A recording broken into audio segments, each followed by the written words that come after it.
Chapter 270. Chapter 270.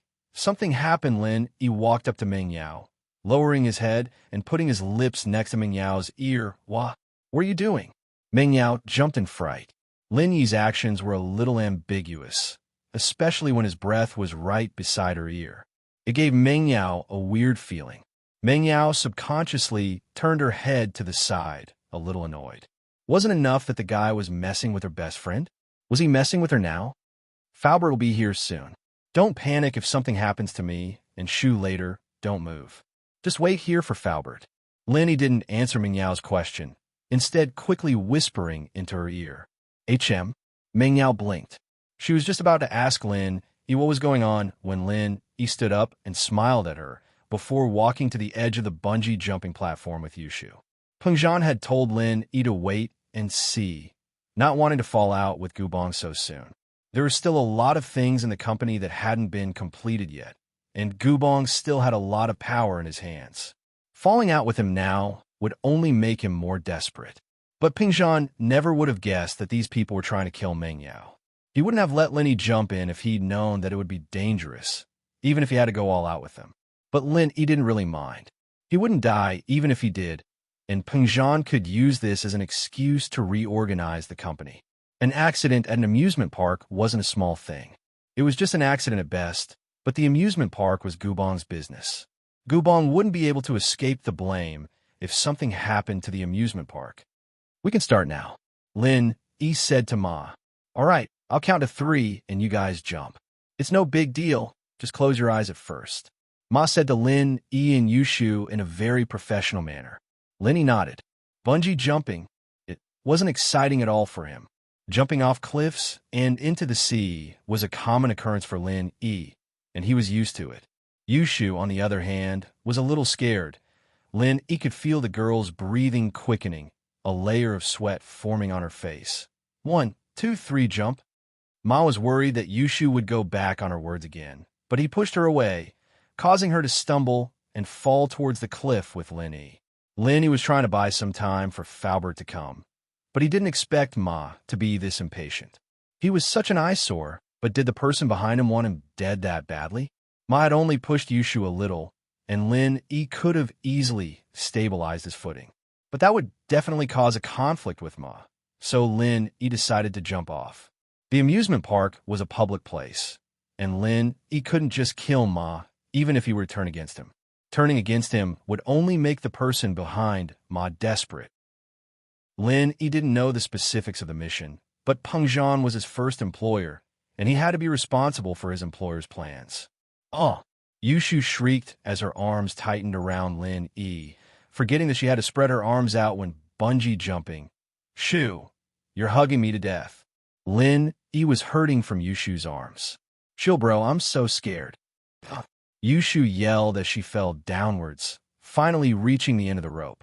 The two of them paused for a moment before bouncing up with the help of the rope's elasticity.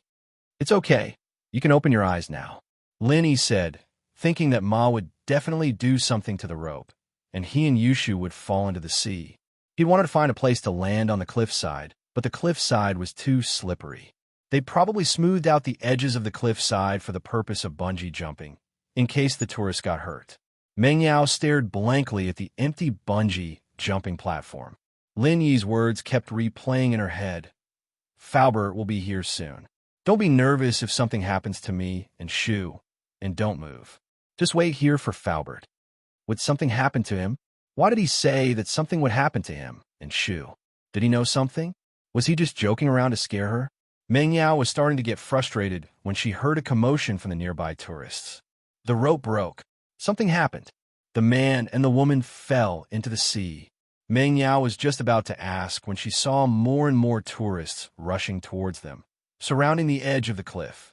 Meng Yao quickly stood up and looked towards the direction of the crowd. What she saw shocked her.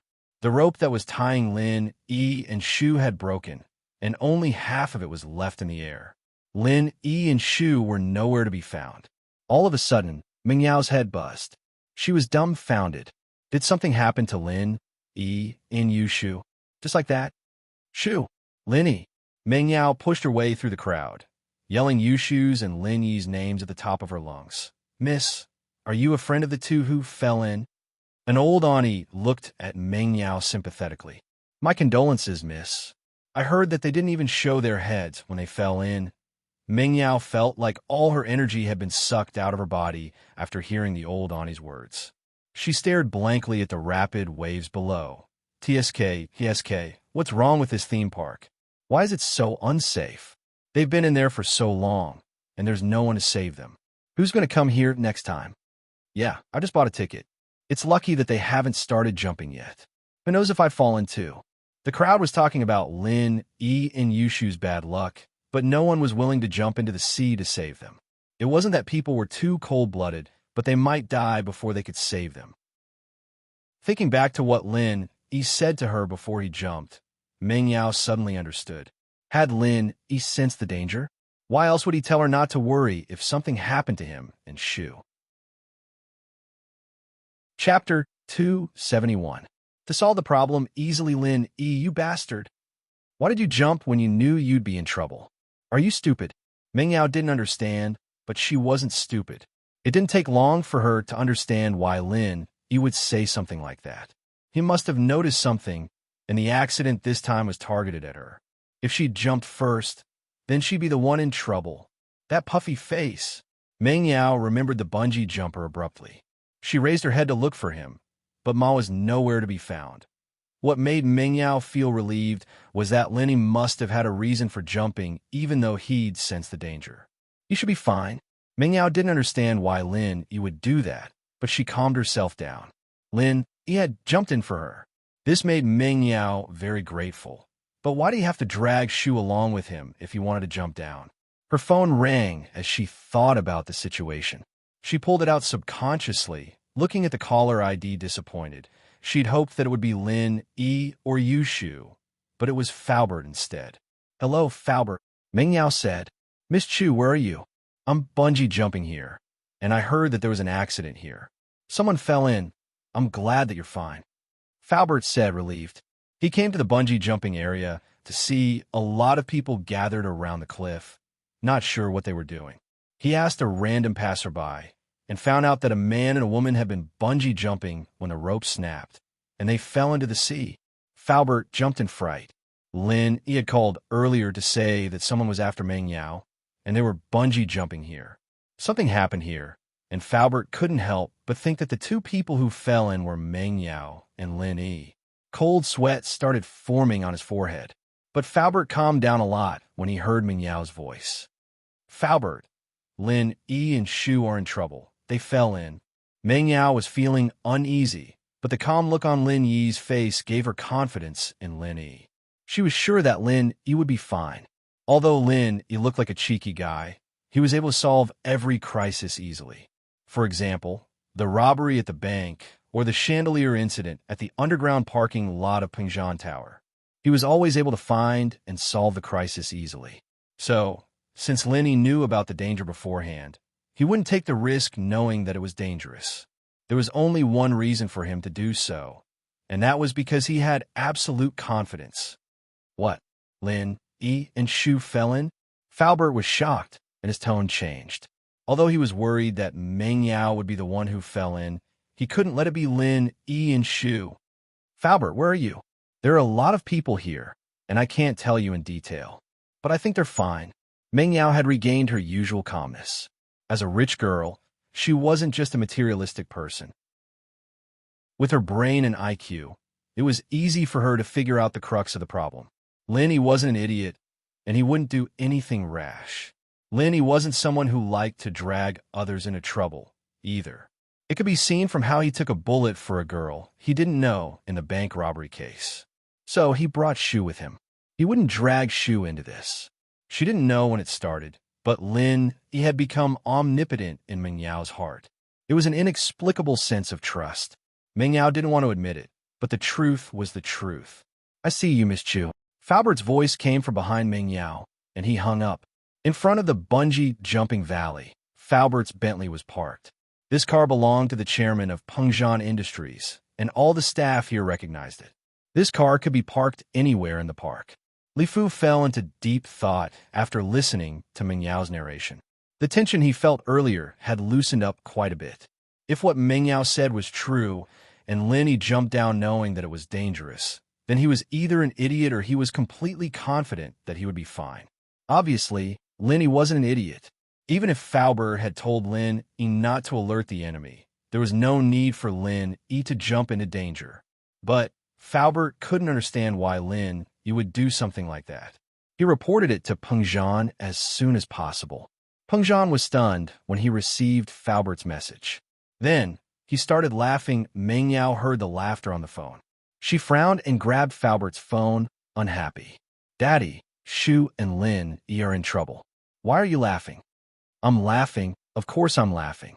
The problem that's been bothering me for so many days has finally been solved. Peng Zhan laughed. I didn't think that Mr. Lin would give me such a big gift. Daddy, what are you talking about? What big gift? What do you mean? Meng Yao didn't know what Lin was talking about. Haha, Yao Yao, give the phone to Faubert. I'll talk to him and let Faubert explain it to you. Peng Zhan was in a good mood. Not only was he not affected by Lin and Yushu's situation, but he was actually very happy. Meng Yao handed the phone back to Faubert, who took it. Mr. Chu, Li Fu, I didn't think that Lin would do something like this. Our problem has been solved, Peng Zhan said with a smile. Oh, Mr. Chu, you mean? Faubert's eyes lit up. He was an old friend of Peng Zhan's, and he understood what Peng Zhan was trying to say. That's right. Inform the shareholders that we'll have a shareholders meeting tomorrow, Sunday at 8. Peng Zhan was really impressed with Lin Yi. What a beautiful move. Peng Zhan had been trying to gather power in the company a couple of times, but the results weren't very good. After all, he was the chairman, but there were still other shareholders. Even if he wanted to gather power, he'd have to ask them first, right? Chapter 272. Before his death yet, Gubong's accounts had always been flawless, and Peng Zhan hadn't been able to do anything about it, even after a couple of investigations. Peng Zhan wanted to go all out with Gubong right away, but he didn't have the guts to do so. Gubong's power in the company was too great, and if he was forced into a corner, it wasn't impossible for him to contact the other shareholders in secret to go against the chairman. That was why Peng Zhan had told Lin to observe the situation and act as if he didn't know about Gubong's scheme. But Lin had played along and blown things up. The theme park was one of the businesses Gubong was in charge of, and logically speaking, an accident at the theme park could be a big deal. But this was exactly what Peng Zhan had been waiting for all this time. The one in trouble was Yushu, the treasurer of House Chun. An accident had happened at the theme park Gubong was in charge of, and Peng Zhan believed that no one would object if he were to use this incident to weaken Gubong's authority in the board of directors. It was a small matter, but it wasn't a small matter when it involved House Chun. The shareholders all knew how powerful House Chun was, and if they were to find out that something had happened to Yushu and that the board of directors hadn't dealt with the person responsible, things would get out of hand. As a result, no one would stand up for Gubong. It was his fault for being in charge of the theme park. Whether or not he was responsible, he was still the person in charge. Gubong's power had been reduced, and he couldn't do anything about it. Lin Yi's move was quite a beautiful one, too, making it so that Gubong didn't know that Lin Yi had seen through their plan. With that kind of wishful thinking, Gubong wouldn't go all out against Lin Yi, since he was still fantasizing about making a move on Meng Yao again. This time, he could use this incident to take back all the entertainment businesses Gubong was in charge of. The company's hotels, nightclubs, karaoke, amusement parks, and carnivals were all cash cows. Who knew how much money Gubong had embezzled from them all these years? The first step was to take back control of these businesses, and the next step would be much easier to check on. Slowly boiling the frog, Peng Zhan wanted to make Gubong lose his power bit by bit, leaving him a sliver of hope every time he attacked him.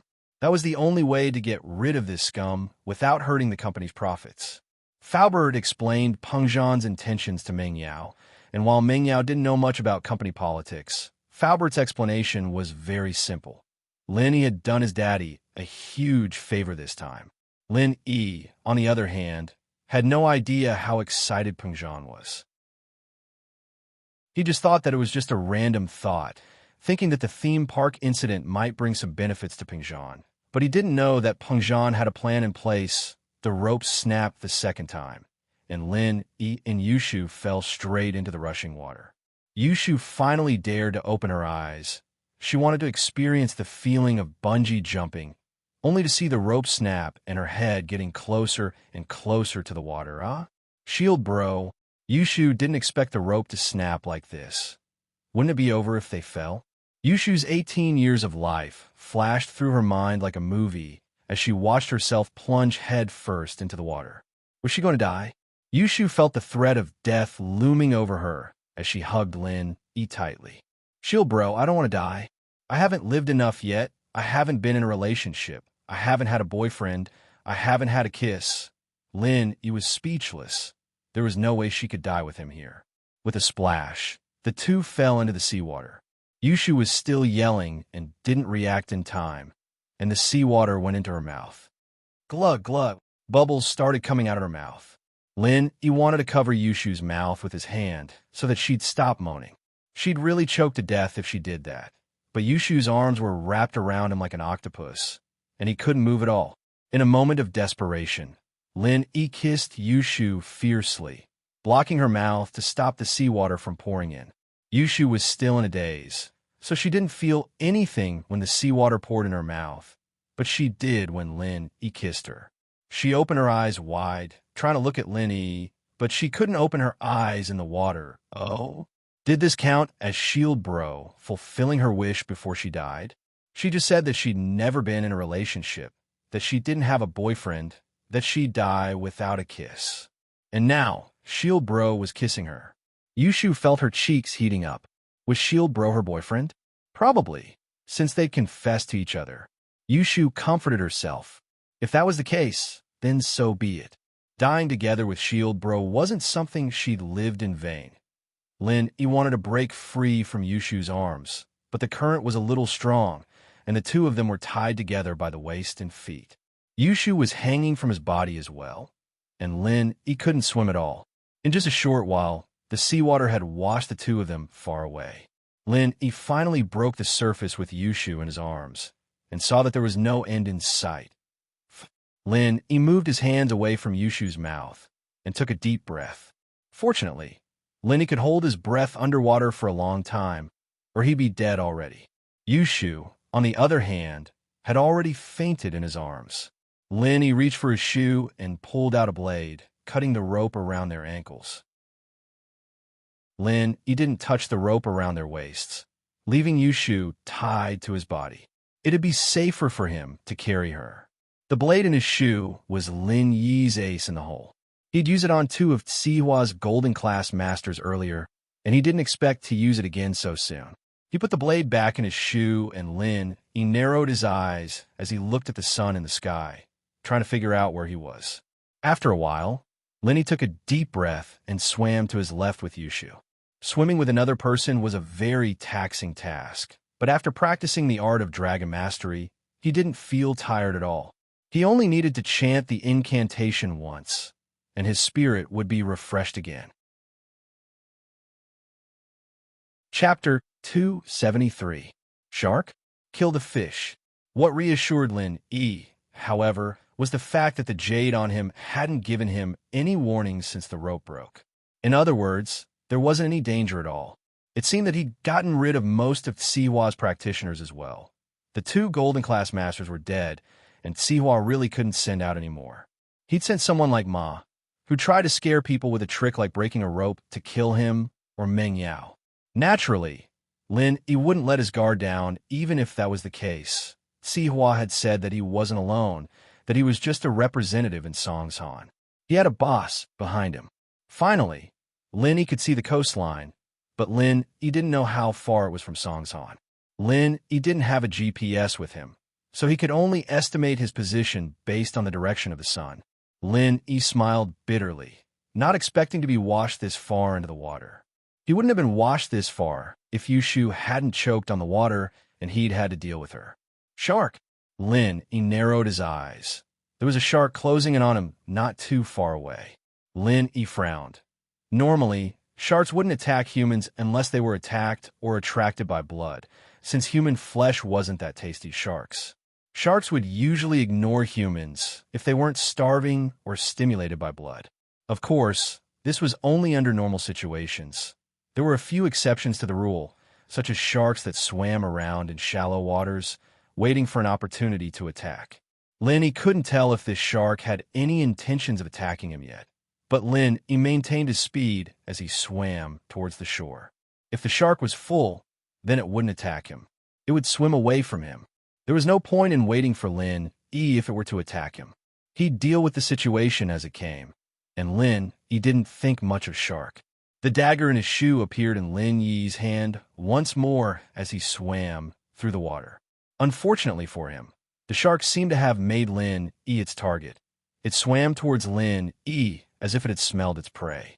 Lin wasn't as fast as a shark, no matter how strong he was. Lin didn't slow down as he calculated the distance between him and the shark. He only stopped when he was a few hundred meters away. The shark was only a few dozen meters away from him. As the overlord of the sea, the shark obviously didn't put Lin in its eyes. In its eyes, Lin had become its prey. Waves were getting stronger and stronger, rising and falling from behind Lin. The shark was getting closer and closer to Lin. This great white shark that was as big as a car opened its bloody mouth, ready to launch the first round of attacks on Lin. Lin Yi's left hand subconsciously pulled Yushu, telling her not to get out of his control. In fact, Yushu's limbs had been tightly wrapped around Lin Yi's body, and Lin just wanted to make sure that he could deal with the shark in peace. With a blade in his right hand and his left hand clenched into a fist, Lin Yi's eyes were fixed on the great white shark. Fu dash! A wave surged, and the shark rushed towards Lin Yi. Lin Yi didn't dodge, but floated in the water without moving, waiting for the shark to attack. The shark probably didn't expect its prey to stop moving. This kind of situation rarely happened. The prey's first reaction after being targeted was to run, but Lin Yi stopped, and this made the shark a little hesitant. The shark's intelligence was relatively high in the sea, and when it encountered something unusual, it naturally wouldn't attack blindly. After seeing that Lin Yi stopped moving, the shark also slowed down, but it didn't seem to care about Lin Yi, a creature that was much smaller than it in its eyes. Although it slowed down the speed of approaching Lin Yi, it didn't give up the intention to attack Lin Yi, but its speed was a little slower. In an instant, the shark suddenly rushed towards Lin Yi. Perhaps it had lost its patience, but at this moment, Lin Yi also made his move, swinging his left fist at the shark's nose. This was one of the most vulnerable parts of the shark's body, and Lin Yi knew this weakness like the back of his hand. Peng dash with Lin Yi's strength. If this punch hit a person, it might be able to kill a normal person. Although it couldn't kill the shark, it was enough to make the shark's head tilt to the side. The shark was in pain, but this aroused its blood even more.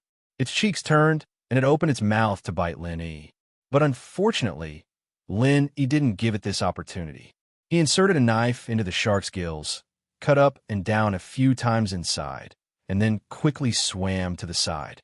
The shark struggled in the water a few times, and then it stopped moving. It slowly floated on the surface of the sea, losing its former majesty. The gills were one of the fatal parts of the shark, and Lin Yi was already familiar with it. This shark was killed by Lin Yi, and Lin Yi naturally wouldn't waste it. Who knew where he would land in a while? Shark meat wasn't too tasty, but it was more than enough to fill his stomach in case he got hungry. This was survival in the wild. Lin Yi untied the rope from his leg and put on the shark's tail, dragging it towards the shore. He didn't feel anything at all, even though it was a weight of this magnitude. Lin Yi could swim in the water even when his hands and feet were tied with iron during training. Fu! Lin Yi climbed up the shore and threw the shark to the side. His priority was to wake Yushu up first. But Lin Yi hesitated about saving Yushu. According to the standard rescue procedure, he needed to do CPR right now, but this seemed to be taking advantage of Yushu. After all, Lin Yi didn't need CPR when saving people, but Lin Yi couldn't resist Yushu's seduction. Lin Yi had quite a good impression of Yushu, at least a little more than Meng Yao. The girl was cute, and it was easy to like her. but taking advantage of Yushu while she was unconscious. Lin, he couldn't bring himself to do it.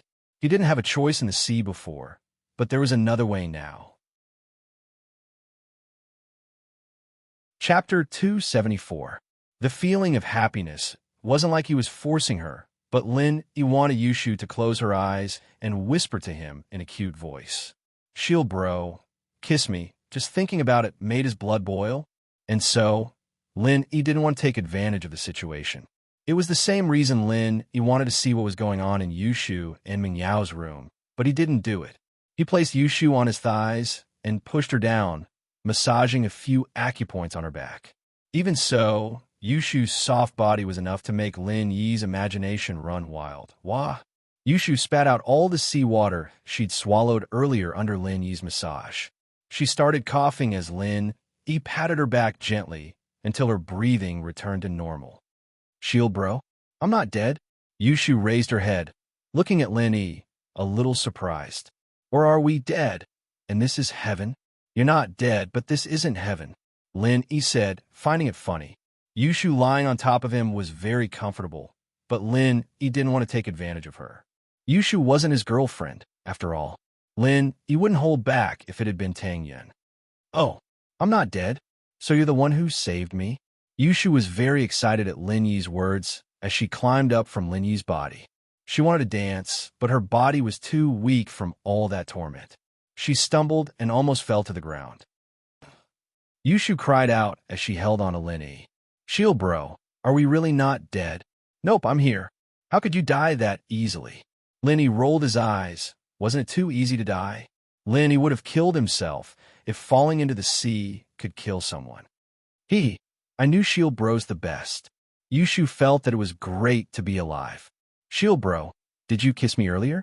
"That wasn't a kiss. I was just blocking your mouth. You'd choke to death otherwise." Lin, he tried to justify his actions. In actuality, it was just a different name, and the nature of the kiss was the same. "Oh, then did you give me CPR when you saved me?" Yushu's face was a little red as she spoke. "I heard that CPR requires mouth-to-mouth, and you have to press on someone's chest as well. Did you take advantage of me? Didn't you see how you looked when you woke up?" Lin, he smiled bitterly. "I don't need CPR to save people." Oh, Yushu didn't think that Lin would lie to her, but she did feel a little disappointed. Shield bro could have taken advantage of her, so why didn't he? "Shield bro doesn't like me? My phone is broken. Check to see if yours is broken. Then call Faubert to let him know you're safe." Lin, he fiddled with his phone a few times and then regretfully put it away.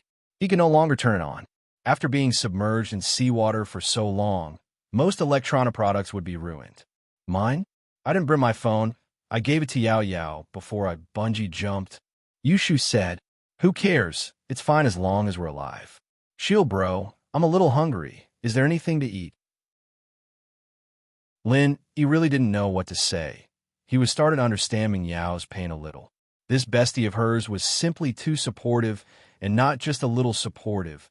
But Lin, he didn't say anything. Yushu and Ming Yao hadn't eaten anything yet, and after all that, they'd vomited out the last bit of stomach acid they had.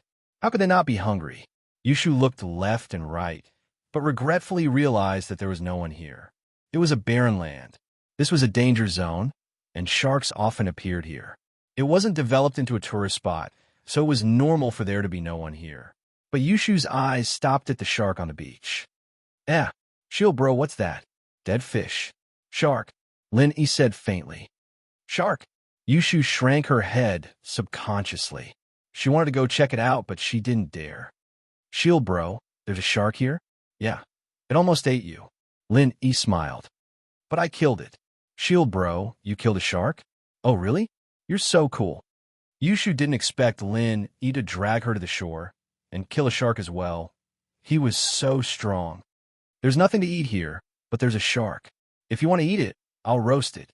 Lin Yi had seen a forest not far from the beach, and he'd probably be able to pick up some dry branches there. It'd be perfect for roasting fish. "Shark? Sure, Shield bro. I've never eaten shark before." Yushu was very excited at the thought. What does shark meat taste like? Is it good? Honestly, it's not that good. Lin Yi had eaten shark before, and he didn't think it was very tasty. Otherwise, people wouldn't just cut off the fins and throw the meat back into the sea. I see. It's fine, I'm not picky. I can eat anything. Yushu was satisfied as long as there was food to eat. Her stomach was completely emptied. Lenny nodded and prepared to pick up some dry branches. He turned back after 2 steps. Don't walk around and don't go into the sea. If there was a shark here, there'd be a school of them. He didn't want Yushu to be a pile of bones when he came back. I know. I'll wait for you here. Yushu hugged her legs as she sat on the beach, smiling at Lin. Don't worry, Shield Bro, I'll be a good girl. Yushu suddenly felt like she was playing house when she was young, like a wife sending her husband off, listening to his instructions, and waiting for him to come back at night. A feeling of happiness that she'd never felt before rose in Yushu's heart. It was a little sweet, but also a little shy. She looked at Lin Yi's silhouette. He wasn't all that majestic, and he looked a little frail, but Yushu felt very comfortable. It was a sense of security. It'd be interesting if she stayed here as Shield Bro, wouldn't it? Yushu thought, but that wasn't realistic. Yao Yao seemed to like Shield Bro too. Yushu sighed softly. Chapter 275. Chapter 275. Lin Yi and the caveman Yushu shook her head as she stood up, not wanting to think about all that nonsense anymore. You're back, Shield Bro. Do you need my help? Yushu didn't want to be a parasite that only knew how to eat. She wouldn't just stand by and watch if she could help. Look around the beach and see if there's any glass bottles or something like that. Thin wire works too, if there's none. Linny said as he tossed the branch onto the sand. Oh, why do you need a bottle and wire? Yushu asked, confused. The bottom of the bottle can be used as a magnifying glass to start a fire, and the wire can be used to hang the fish. He explained as he went to clean up the shark. Yushu nodded. She learned all of this in physics class before, but she'd never thought about putting it to use. Still, Yushu asked, can't we start a fire by drilling wood? Yeah, but it's a pain in the ass. He said as he tossed the shark aside and started cleaning its innards. Yushu walked around the beach, not daring to go too far. She didn't find any glass bottles, but only a couple of rusted wires. She didn't know which fishing boat it was from, but it had washed up here. Shield Bro, looks like you really need to start a fire by drilling wood, Yushu said as she handed the wires to Lin. He smiled bitterly. All right, I'll spin the sticks quickly later, and you can help me blow at them. Oh, okay. Yushu nodded. Drilling wood to start a fire was something she'd learned in history class before, and she remembered the general process. The branches were too brittle, probably because it hadn't rained in a long time. They couldn't take too much force, and he found 2 of them, breaking them with a little force. Linny, you think it's fun to start a fire this way? Jiao Lao's voice sounded beside Lin Yi's ear all of a sudden. Jiao Lao? Linny blinked, a bitter smile on his face. How am I supposed to start a fire if I don't do that? When you drill wood, just chant the first stage of the art of dragon mastery, and the energy in your body will be transferred to the wood in your hand. Jiao Lao said. That works?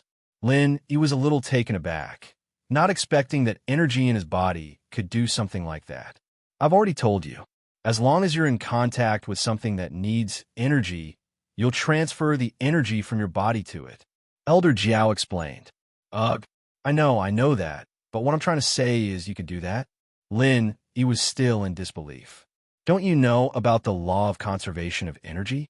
Energy can change from one form to another, and the energy in your body is omnipotent and pure. It can be changed into the energy of anything in the world. Jiao Lao said with disdain. He was speechless at Lin Yi's ignorance. Huh? He didn't expect the energy in his body to be so useful. Can I use it to replace gasoline when the car runs out of gas? No.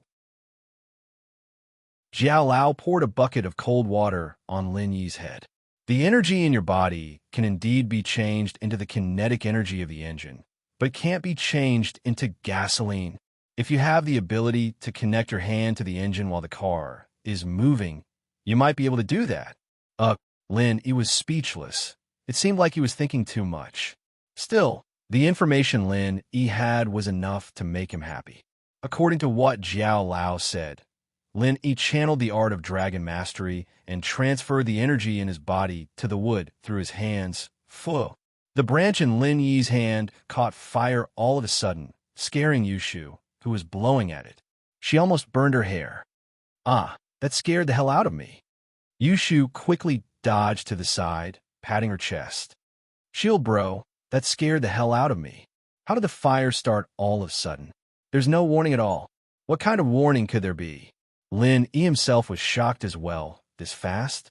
In fact, it was this fast. I've read in the history books that primitive people used to drill wood to start a fire. They'd smoke first, and then the fire would start slowly. I didn't know it was this fast. Yushu wiped the cold sweat off her forehead. But maybe it's because you're too strong, shield bro. You're even stronger than the primitive people. Lin Yi wanted to ask, was that a compliment? This comparison really left one speechless. You add firewood. I'll go get the shark. Lin Yi left things here to Yushu and walked over to the shark. He used a knife to cut the shark meat into small pieces and soak them in the seawater. The goal was to wash off the mud and sand and let the seawater seep in as well. That way, the meat would have some flavor to it and wouldn't be completely tasteless. After washing it, Lin Yi threaded the meat through the wire Yushu brought back and walked back to Yushu's side. Chill bro, what are we doing now? I'm done. Lin Yi handed the skewer of fish to Yushu. Hold it for me for a while. Lin Yi found two of the longest twigs in the pile behind him and stuck them into the sand next to the fire, hanging the skewer in Yushu's hands. It'll be ready in a while, but don't eat too much. There's no water. It didn't take long for the meat to be cooked, and Yushu couldn't help but gulp. Shield bro, is it ready? Yeah, it's fine if it's a little raw. It'll just cause diarrhea. Lin Yi said as he flipped the shark meat over with the twigs. Let's wait a while then. Yushu's face paled at the mention of diarrhea. There was no toilet here, and there was no toilet paper. Wouldn't Shield bro see her if she did that? Wouldn't that be too embarrassing? Lin Yi smiled as he took the wire down. It's ready now. You eat the middle one. It's cooked. Oh. Yushu picked up a piece of shark meat with a branch and pulled it off the wire, impatiently putting it to her mouth. She took a small bite and swallowed it whole. The shark's bones were bigger than the rest, and he'd already removed them from the meat. She didn't have to worry about the bones getting stuck in the meat. Chapter 276. More than good. Ah, you're hungry, aren't you? Lin Yi said with a smile. Shark Fin wasn't a poor person. Who would have the stomach to eat meat when faced with delicacies every day? Yushu, on the other hand, only thought that it was delicious because she was starving. Shark meat wasn't as tender as the carp and crucian carp on the dining table. After all, a lot of fishermen would just cut off the fins after catching a shark and throw it back into the sea. It was a little cruel, but it also proved that shark meat wasn't good to eat. Many of the cheapest fish balls on the market were made from shark meat because of the low cost. But Lin Yi wasn't in the mood to eat shark fins. He'd rather have some meat instead. Yushu was a smaller eater, and as delicious as the shark meat was, she couldn't eat any more after 2 pieces. She sat on the side, clutching her stomach. I'm so full, but it's so good. Shield bro, let's take the rest of the shark meat home. Let Yao Yao have a taste. Yushu didn't forget about Meng Yao at all, not forgetting about the good stuff. It was obvious that the two were close, despite their constant bickering. We'll have to get in touch with Faubert first, Lin Yi said as he took out his phone's battery and put it on the sand. When the water on the phone's motherboard evaporated before it was corroded by the rust, the phone could be used for a short period of time. Once the motherboard was completely corroded by the rust, the phone would be finished. This was something a friend of Lin Yi's told him a long time ago, and Lin Yi decided to give it a try. Someone had gotten into an accident at the theme park's bungee jumping valley. It wasn't a serious case, and it wasn't under the jurisdiction of the criminal police. But Yushu was involved, and even the director had given the order. Lingshan had no choice but to come to the theme park herself to investigate the incident. She called the Marine police for backup as she searched for witnesses, searching the waters nearby. To be honest, even a swimmer wouldn't have much of a chance of survival if they fell in with ropes tied around their waist and feet. How were they supposed to swim when their entire body was tied up? Ling Shan paused when she heard that Lin Yi was there as well. That man was there too? Ling Shan didn't have a very good impression of him, but the man did help her out twice, once with the bank robbers and once with He Bao. Both times were huge contributions, and since he didn't want them, the credit naturally went to Ling Shan. It gave Ling Shan an indescribably weird feeling towards Lin Yi. She wasn't really grateful, but she didn't want anything to happen to Lin Yi. Captain Song. The coast police replied that there's no one within a kilometer radius. Should we expand the search area? Or... The one speaking was the captain of the first squad, Lu Wangli.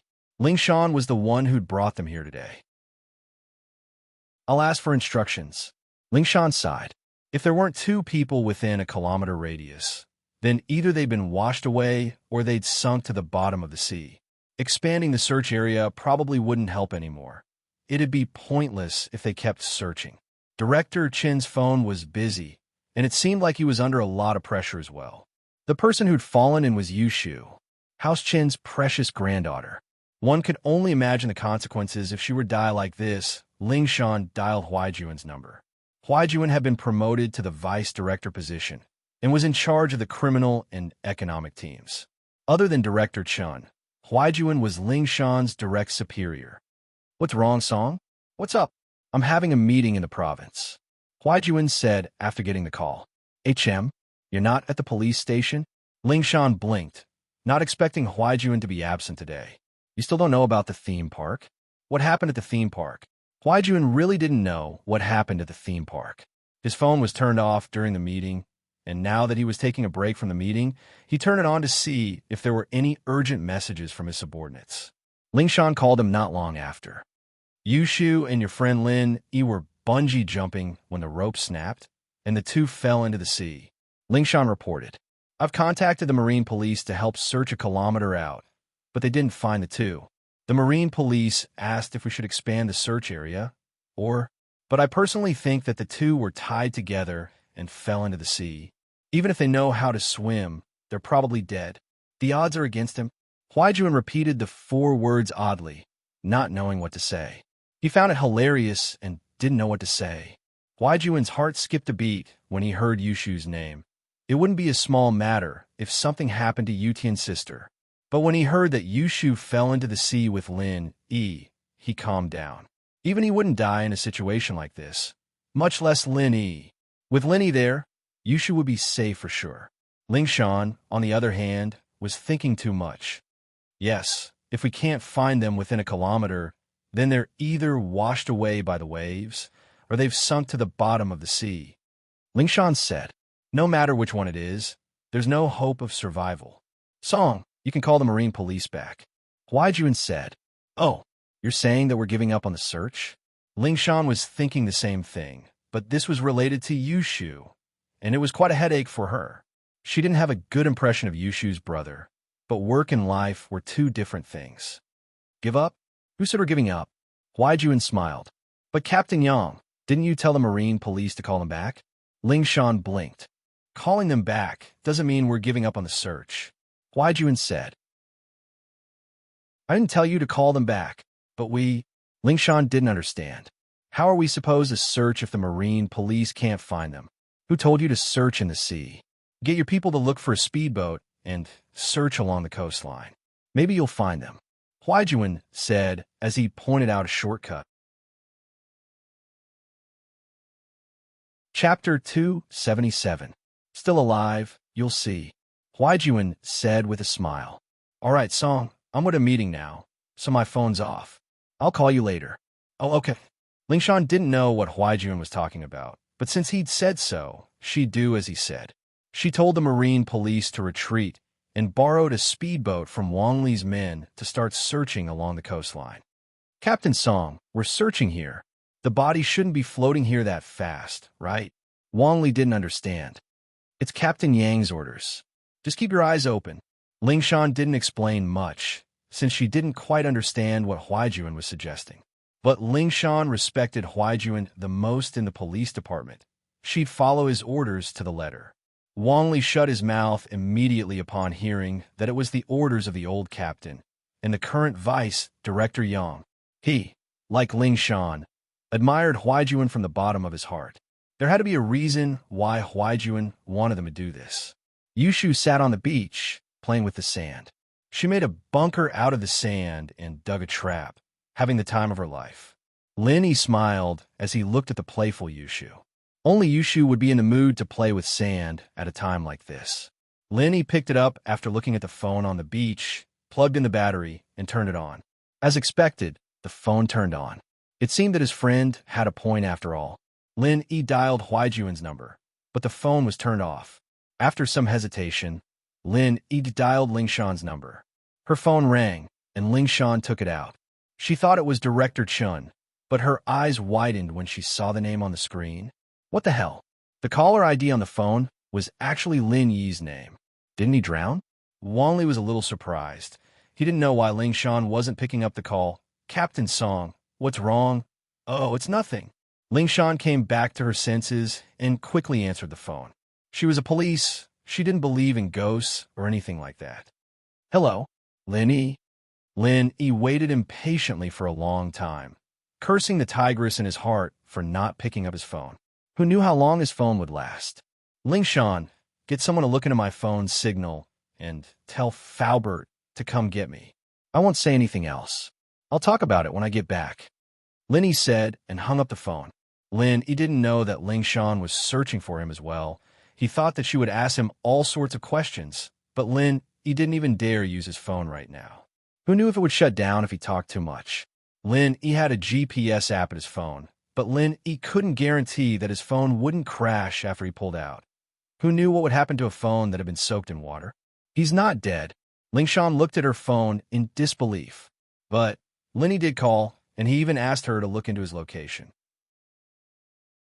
Lingshan was now sure that Lin Yi was out of danger, but she didn't know where he was. What do you mean not dead? Wang Li was a little puzzled. What was the captain talking about? Lu Wang Li, call the tech department. Tell them to look into 152XXXX 1234's location and report back to me. Lingshan said, yes. Lu Wang Li didn't get a reply from Lingshan, but that wasn't important.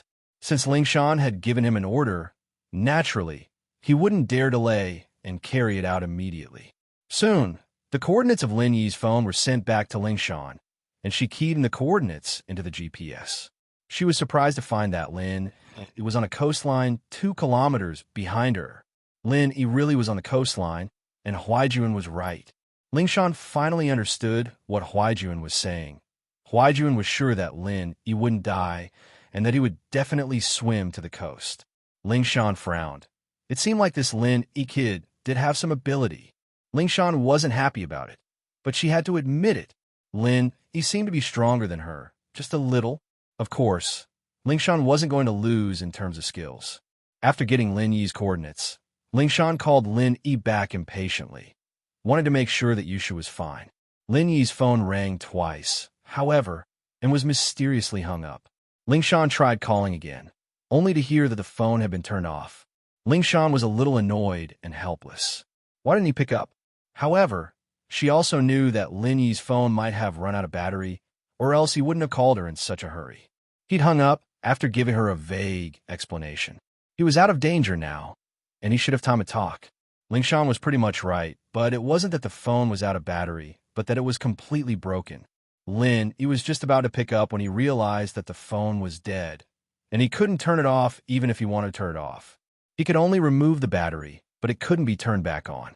He didn't know if that tigress Lingshan had gone to look for his location. Lin Yi shook his head with a bitter smile, hoping that tigress had some brains. The reason why Lin Yi didn't call Faubert and chose to call Huaijuan and Lingshan first was because he was afraid that his phone wouldn't last long. If he called Faubert, Faubert would have to contact the police to lock the phone's signal. Lin Yi wasn't sure if his phone would last that long, so he decided to call Lingshan instead. When Lin Yi saw a motorboat coming their way, Lin Yi knew that Lingshan wasn't that bad after all. Shoo, someone's here to pick us up. We can go home now. Lin Yi called out to Yushu, who was playing with the sand. In fact, Lin Yi wasn't worried at all. Even if his phone was broken, it would only be a matter of time before they were found. Huaijuan would be able to tell that he wasn't dead when he found out that he fell into the sea with Yushu. Oh, shield bro, It wasn't easy for me to build a castle out of sand, Yushu said, a little reluctant. Huh, I'll use someone else's phone to take a picture for you, Lin Yi said with a smile.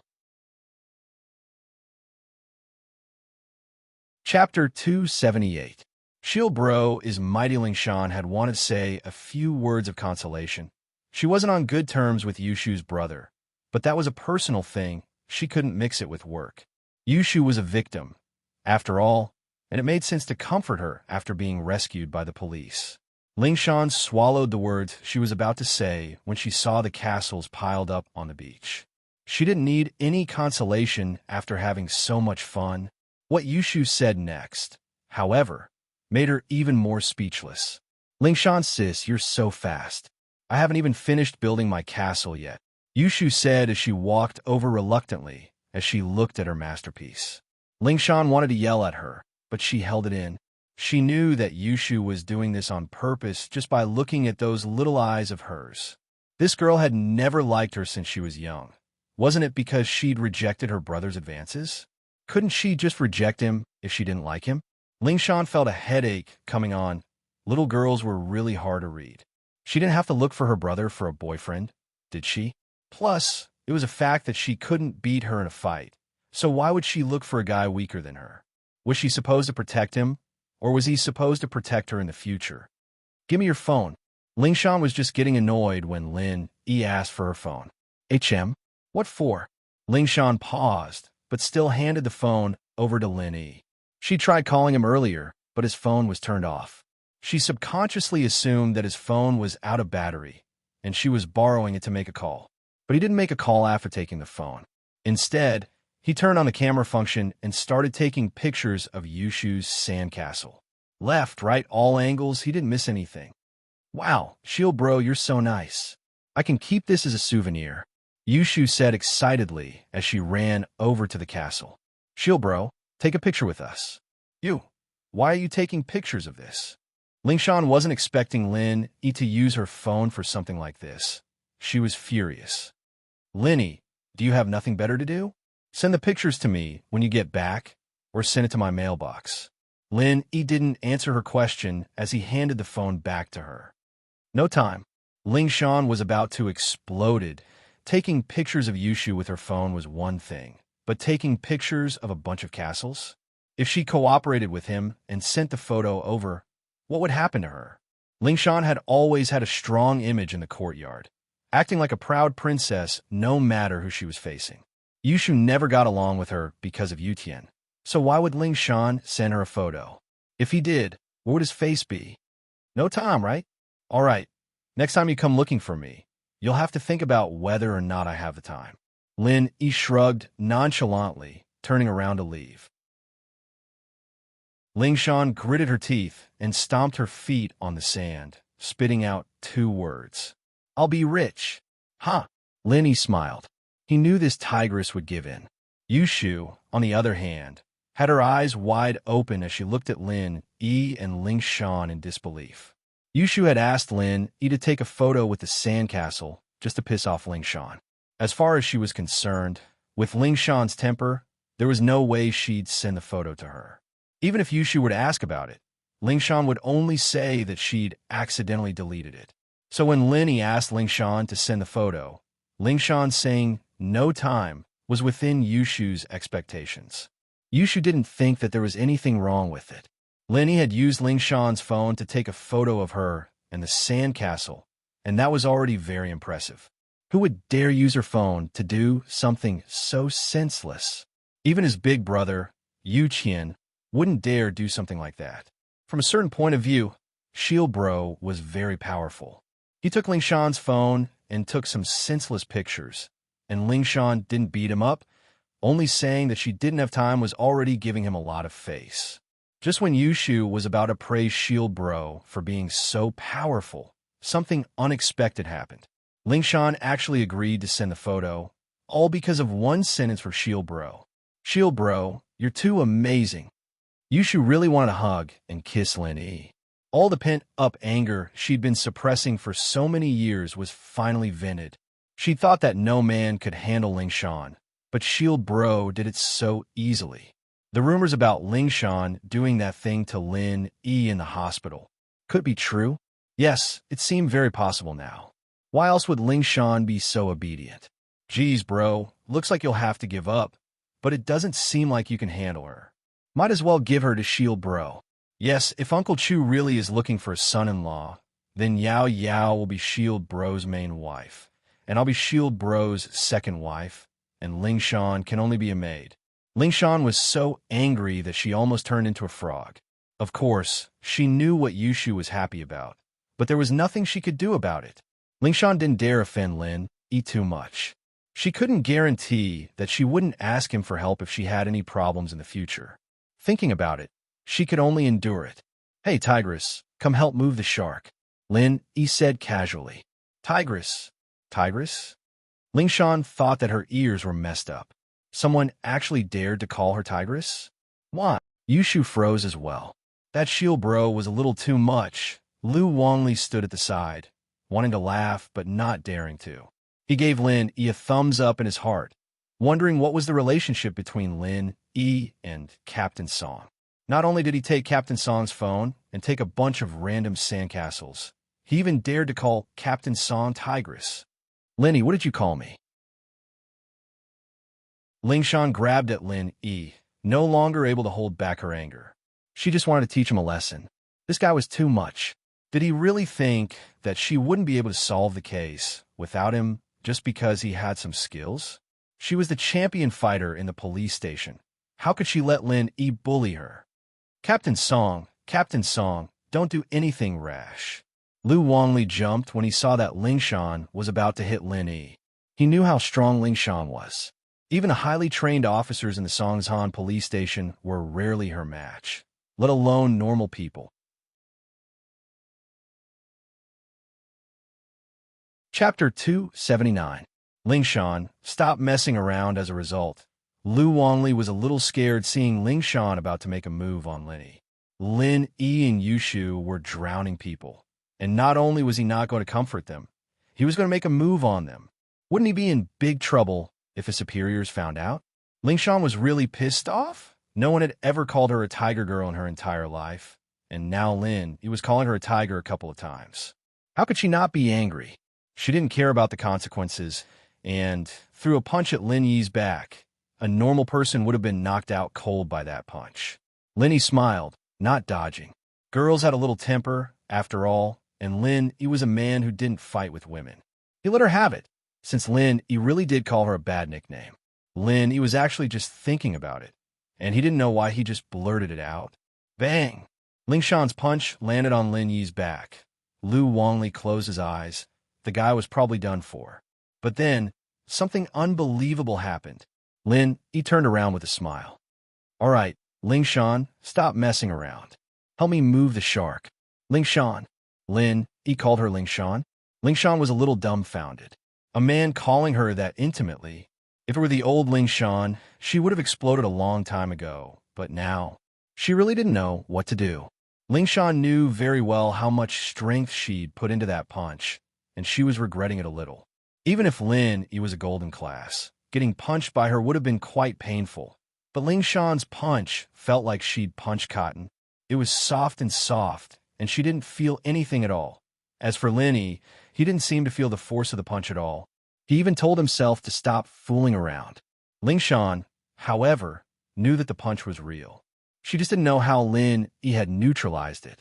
Ling Shan was shocked. Just where did this man come from? Why didn't he feel anything when I punched him? Ling Shan was surprised, but Wang Li and Yushu were even more surprised. Ling Shan's punch landed on Lin Yi's body. Naturally, they couldn't tell if Ling Shan had used any strength or not, but judging from Lin Yi's relaxed expression and tone, it looked like a punch from a girl flirting with a girl. Lin Yi's words proved this point as well. All right, Ling Shan, stop messing around. Make a scene?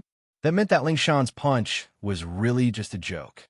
Wang Li, on the other hand, didn't have the eyesight to tell if Ling Shan had used her full strength or not, and Yushu, on the other hand, couldn't tell either. Could it be that this man was Ling Shan's rumored boyfriend? That's right. Wang Li suddenly remembered that the man Ling Shan was rumored to be with at the hospital. Wasn't his name Linny? Wang Li couldn't help but admire Lin Yi once more. Ling Shan may be the prettiest girl in the police force, but she was also a violent Tyrannosaurus Rex. How many men could handle a woman like that? What if she got heavily injured during a fight? Lin Yi was actually just joking around with Ling Shan. He didn't think too much about it, but looking at Wang Li and Yushu's expressions, he knew that they were thinking too much. Ling Shan watched as Lin Yi carried the shark onto the motorboat, and as reluctant as she was, she didn't say anything. She'd suffered a few times at Lin Yi's hands, and she'd learned her lesson. She couldn't piss him off, but she could hide from him. That punch made Ling Shan take Lin Yi seriously. It seemed like it wasn't a coincidence that he'd caught Hey Bao. Shield bro, are you and Ling Shan really together? Yushu asked curiously as she followed Lin Yi onto the motorboat. No, Lin Yi didn't lie to Yushu. There was no need for something like that. Shield bro, are you for real? There's really nothing going on between you two? Yushu was a little disappointed. She'd gotten to know Lin Yi already. Lin Yi was the type of person who would admit to what he'd done. If he really had that kind of relationship with Ling Shan, there was no way he wouldn't admit it. It was just like that time in the school field, when he'd pulled Tang Yun and slapped Zhou Ruoming in the face, declaring that Tang Yun was his woman. There really isn't. Lin Yi said, What? What else do you want from us? Man, there's some things you don't know. My brother's been chasing her for a couple of years, but she's acting all high and mighty, ignoring my brother, even insulting him, saying that my brother can't even beat her, that he's not a man. Yushu said, a little angry. I thought you'd taken care of that, Fox, shield bro, and showed her what it means to be strong. Lin Yi's eyes went wide as he looked at Yushu, speechless. Since when did she become a fox? She was in the hospital, not with you. Yushu was usually a good talker, but she couldn't help but feel a little embarrassed talking about this. Actually, it's not what you think. Lin Yi smiled bitterly. I had an injury on my leg that day, and she just wanted to punish me a little, so she went to press on my wound. I see. Yushu nodded understandingly. It seemed like she'd misunderstood Ling Shan, thinking that the girl was getting horny after all. But it was a fact that she was afraid of Shield Bro. Yes, she wasn't Shield Bro's woman, but Shield Bro had the potential to conquer her. Not bad. At least she'd gotten her revenge. Yushu comforted herself. Ling Shan heard Lin Yi and Yushu's mumbling in the back. Fortunately, Lu Wangli was driving the boat, and she was the only one close to them. It'd be so embarrassing if someone else heard it. Ling Shan really wanted to strangle the girl when she heard Yushu call her a fox. How did she become a fox? She'd never had a scandal before, okay? Wait. No. Yushu's next sentence was about her scandal, wasn't it? News of her and Lin Yi at the hospital had spread all over the station, and her colleagues had been looking at her weirdly for the past few days. Ling Shan, of course, knew what they were thinking. They'd all think that a violent girl like her would do something like that for a man. What a fantasy.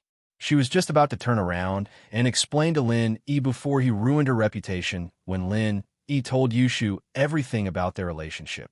Ling Shan wasn't expecting this at all. This guy was actually quite honorable. He didn't use this opportunity to slander her. Ling Shan didn't know what to say about Yushu's childish thoughts. She rejected her brother, and this was how she got back at her. Chapter 280. Friends. Meng Yao wasn't as worried as before after listening to Falbert's explanation and her father's comforting words, but it would be a lie to say that she wasn't nervous at all. Meng Yao had been restless ever since she got home. After all, Yushu was her bestie from a young age. Her bestie. How could she not be worried? And that Lin Yi too? She didn't know if he was in any danger. She didn't like him, but she didn't want anything to happen to him. Meng Yao didn't know why, but perhaps Lin Yi was her employee and she didn't want anything to happen to him. It didn't take long for Lin Yi and Yushu to return safely, driven by Lu Wangli. Ling Shan handed the task of escorting Lin Yi and Yushu to Lu Wangli as soon as she got back to the police station. She avoided Lin Yi as much as possible. She couldn't afford to piss him off, but she could afford to hide. Asking the captain of the criminal police to drive a shark to Lin Yi, Ling Shan didn't want to do that. Lu Wangli, on the other hand, borrowed a van from the traffic police and sent Lin, Yi, and Yushu back to the villa with the shark. In truth, Lu Wanli quite admired Lin Yi. He was no ordinary person. After all, being able to pursue the female Tyrannosaurus of the police force. Shu, you're okay? That's great. Meng Yao was very excited to see Yushu's safe return. She opened her arms and hugged Yushu. Yao, I'm fine. I've been doing pretty well. Yushu, on the other hand, wasn't feeling the way Meng Yao did. Meng Yao was more worried, but Yushu had a good meal of shark meat and played in the sand. It was a happy Saturday. Lin Yi, on the other hand, shook his head at the two girls hugging each other. Did they really have to be like this? If they were this excited after falling into the sea, he'd have to hug Huaijuan and the others every day. Meng Yao turned to Lin Yi after hugging Yushu. She was a little worried, but she didn't show it on her face. She was about to say something to comfort him when she saw the shark on Lin Yi's shoulder. Lin Yi, what are you carrying? Oh, right. Yao, this is the shark that Shield Bro killed. He's roasting the shark meat for me. It's delicious, so I asked him to bring the rest back and roast it for you. Yushu quickly explained. Meng Yao was quite touched by Yushu's words. They'd grown up together, after all, and had a deep sisterly bond. Yushu didn't forget about her even when she was in trouble. She reached out to give Yushu another hug. Shu, thank you. Hey, I'm the one carrying the shark. Lin Yi smiled bitterly. Thank you too. Lin Yi. Meng Yao nodded to Lin Yi, a little embarrassed, but she couldn't hug Lin Yi. All of a sudden, Meng Yao remembered something. Shark?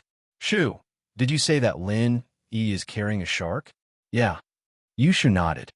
It's a big shark, really delicious. What? A shark? Meng Yao's eyes went wide. Lin Yi, you kill a shark? Lin Yi smiled. If I don't kill him, he'll eat me and Shu. Meng Yao really didn't know what to say. The man in front of her was full of miracles. Was this the reason he killed the shark?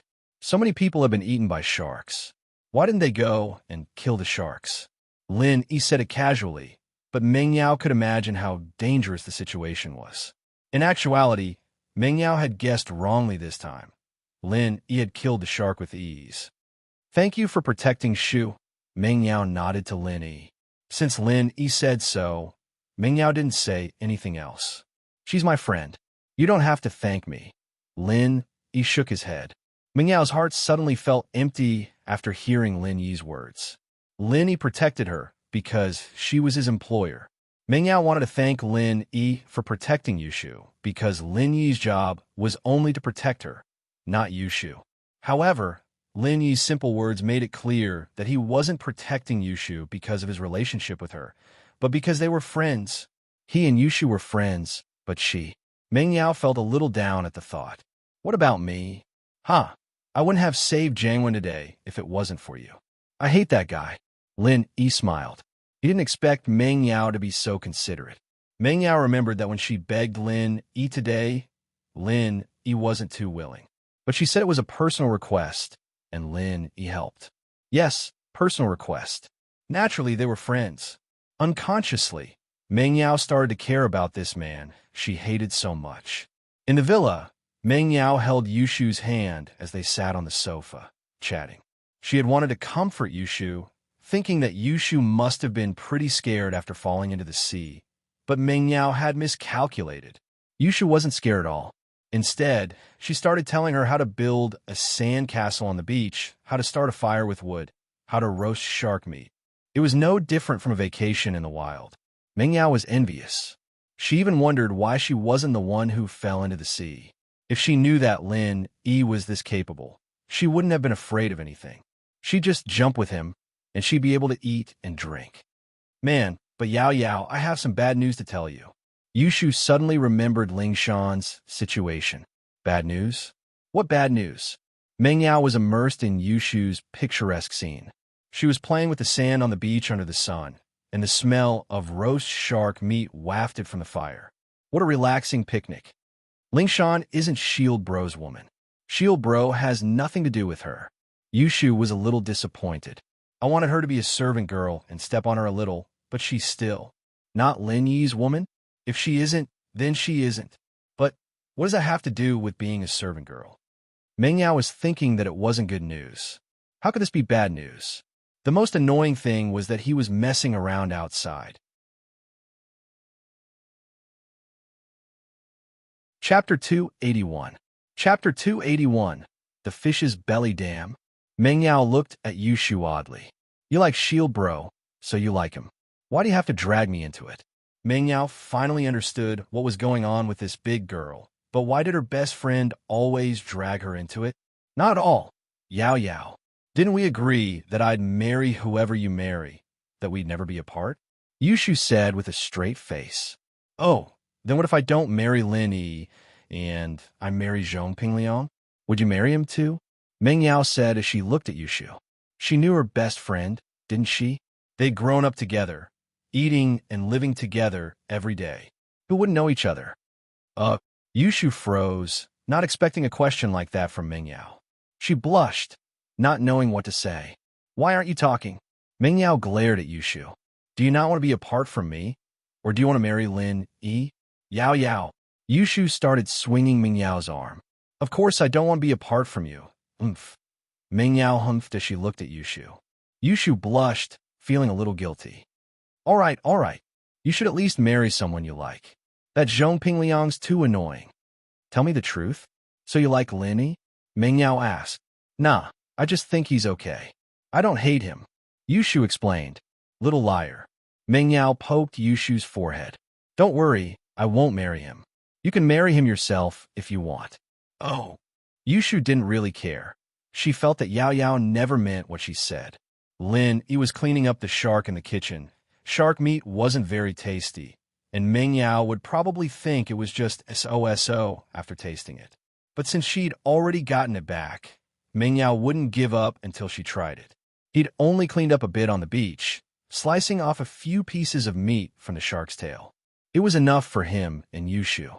Now that he had thrown the shark from the middle, Lin Yi could only sigh at how huge the shark was. Clang! A crisp metallic sound rang out. The saber in Lin Yi's hand seemed to have touched metal. Lin Yi was startled. Was there something else in the shark's stomach? It had long been said that when someone salvaged a shark, they would take out rings and other jewelry from the shark's belly.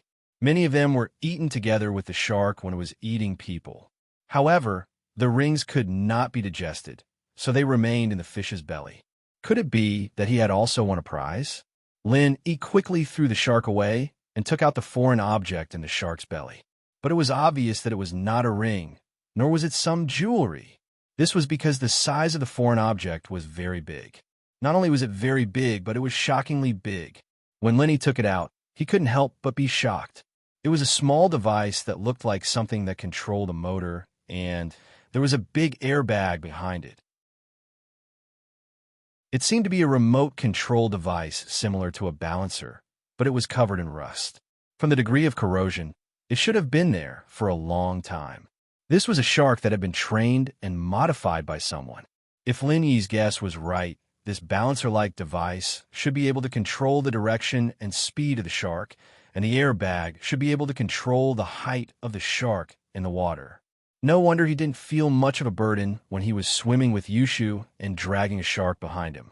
It turned out that it was more like dragging an inflatable raft. But who modified this shark? What was the purpose of this modification? It was obvious that this control device had lost its function. Otherwise, he wouldn't have met this shark. Lin Yi took out the control device and looked at it carefully. This wasn't a high-tech product. With the current technology, it wasn't difficult to make such a thing. The key question was, what was this shark used for? However, this matter had nothing to do with him, so Lin Yi didn't think too much about it. He was about to throw the control device aside when he suddenly found that there was a small door at the bottom of the control device that could be opened. Lin Yi pulled it, and the small door was locked. There was a keyhole on it, and it should be an ordinary key. Lin Yi found a toothpick in the kitchen and picked it back and forth a few times, and the small door opened. A small box sealed with a plastic sheet fell out, and Lin Yi picked it up casually. The small box wasn't exquisite, but it was very tight. It was a bit like the popular Yushu box, but it was made of metal. Lin Yi tore off the plastic sheet and waited for a while. The jade on his body didn't give any warning, so Lin Yi forcefully opened the metal box. Lin Yi would naturally be careful, because no one knew what was in the box. What if it was a bomb? If Lin Yi exploded as soon as he opened the box, that would be a little too tragic. Lin Yi took out the thing in the box and was slightly surprised. The thing inside was a sheepskin. To be precise, it was a map made of sheepskin, but it wasn't a complete map, but a fragment. As for how much it was, Lin Yi couldn't deduce for the time being. And on the map, the text written was also a language that Lin Yi had never seen before. Lin Yi knew some of the languages of most countries in the world. Even if he didn't, Lin Yi could roughly recognize which language it belonged to. But the text on the map didn't belong to any of the languages in the world. Of course, it couldn't be ruled out that it was a small country or a small tribe that Lin Yi didn't know, or an ancient civilization that had been lost. Of course, Lin Yi's most inclined situation was that this was a secret code, or a password.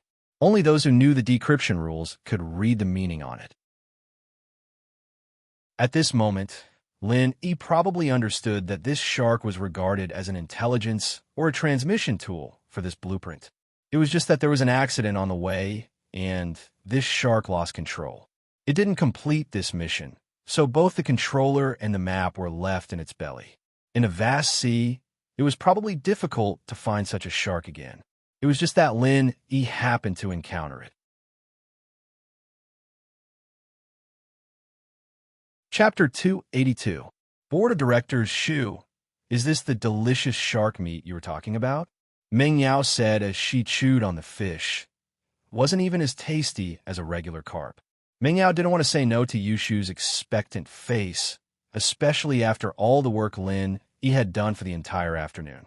Now that the shark was cooked, it smelled pretty good, but the meat wasn't delicious at all. It was just average at best. Yeah. Yushu's appetite was piqued as she smelled the aroma of the shark meat. She stuck a piece in her mouth and started chewing happily. Why isn't this shark meat as good as it was at noon? Yushu frowned as well. She tasted it attentively. It was still the same flavor, and the seasoning made the fish even more fragrant. But it wasn't as good as it was for lunch. Shark meat isn't that good in the first place. Lin Yi started eating as well. You were too scared at noon, and you puked everything out along with the seawater. It'd be weird if you weren't hungry. That's why you're enjoying it. I see, Yushu said, a little embarrassed. Yao, maybe you don't have to eat. How can I? Meng Yao shook her head. I have to. This is a token of your sincerity, and I'm really happy eating it. Oh, eat more then. I think it's pretty good, Yushu said as she put another piece of fish in her mouth. Fuck, are you an idiot? Gubong glared at his son, furious. Lin Yi and Yushu aren't dead. The police already sent the news. This is huge. What else could it be? Mao Xing paused. Pengzhan, that old fox. He's holding a board meeting tomorrow. I think he's going to use this as a pretext. Gubong said hatefully. If I let him take back the businesses I control, he'll be able to find problems with just a simple investigation. We're done for. Mao Xing wasn't an idiot. His face darkened after hearing his father's words. He hadn't thought too much about it before. It was a pity that Lin Yi wasn't dead, but it wasn't a big deal. There was always a next time, but Pengzhan was using the theme park incident to weaken House Jin's power. The theme park happened to be one of Gubong. It was up to Pengzhan to decide how big or small the accident would be. Dad, I'm sorry. Mao Xing didn't think that Pengzhan would react this quickly after what he'd done today. Forget it. He won't be able to find anything in such a short time. Don't we still have a trump card? I didn't want to go this far, but since he's forcing my hand, then don't blame me for not going easy on him. Gubong smiled coldly. Does he think I'm an idiot that's easy to bully? If he wants to weaken my power, then I'll remove you from your position as chairman first. A look of surprise flashed in Mao Xing's eyes. This was the first time he'd realized that his father still had a trump card in his hands. His father had always been eating away at the company's assets and power, using this method to gain control of the company. But Gubong seemed to have other plans, and he seemed very confident that he'd be able to remove Pengzhan from his chairman. This surprised Mao Xing. Dad, Mao Xing was about to ask something when Gubong cut him off with a wave of his hand. Don't ask so many questions, just focus on what you're doing, Gubong said. Right, Did you take care of the guy who brought them bungee jumping? Uh-huh. I've already hinted to Zhang Yuzhou to get rid of him. Mao Xing said. Don't worry, Dad. No one will be able to trace today's incident back to us. Won't they? Humph. That old fox Pingzhan didn't even think about investigating. Gubon smiled coldly. I underestimated him. He actually called the police and told them to stop investigating since Yushu and Lin, you were fine. It's obvious that he's trying to pin the blame on House Jean. Mao Xing didn't know what to say. He was the one who'd done it in the first place. Wouldn't House Jean be done for if there was a problem? It was Sunday morning, and Pengzhan Industries called for an emergency meeting. Gubon sat beside Pengzhan with a cold face. He was the second shareholder of the company, the vice chairman. It was only right for him to sit there. All right, everyone's here. We'll start the meeting now. Pengzhan didn't waste time with pleasantries, getting straight to the point. As you all know, there was a vicious accident yesterday at the theme park under our company. The victim was my daughter's good friend, Yushu. If something were to happen to her, our entire Pengzhan Industries wouldn't be able to escape the blame. I'm sure everyone here knows about Yushu's background. It wasn't much of a secret. The shareholders all knew about it, and so they all nodded at Pengzhan's words. Indeed, if something were to happen to Yushu, it'd be a huge problem. Fortunately, Yushu's fine, and the police rescued her. Pengzhan said, so, it's obvious that we've been negligent in our management. If we'd been more careful with the bungee jumping ropes, this wouldn't have happened. Gubong listened to Pengzhan's words coldly as he tried to come up with a countermeasure. He wouldn't use his trump card unless it was absolutely necessary. Doing that would achieve his goal in the shortest time possible, but it'd be hard to convince the people even if he were to take the chairman's position. If he were to give away the entire real estate company, none of the shareholders would support him.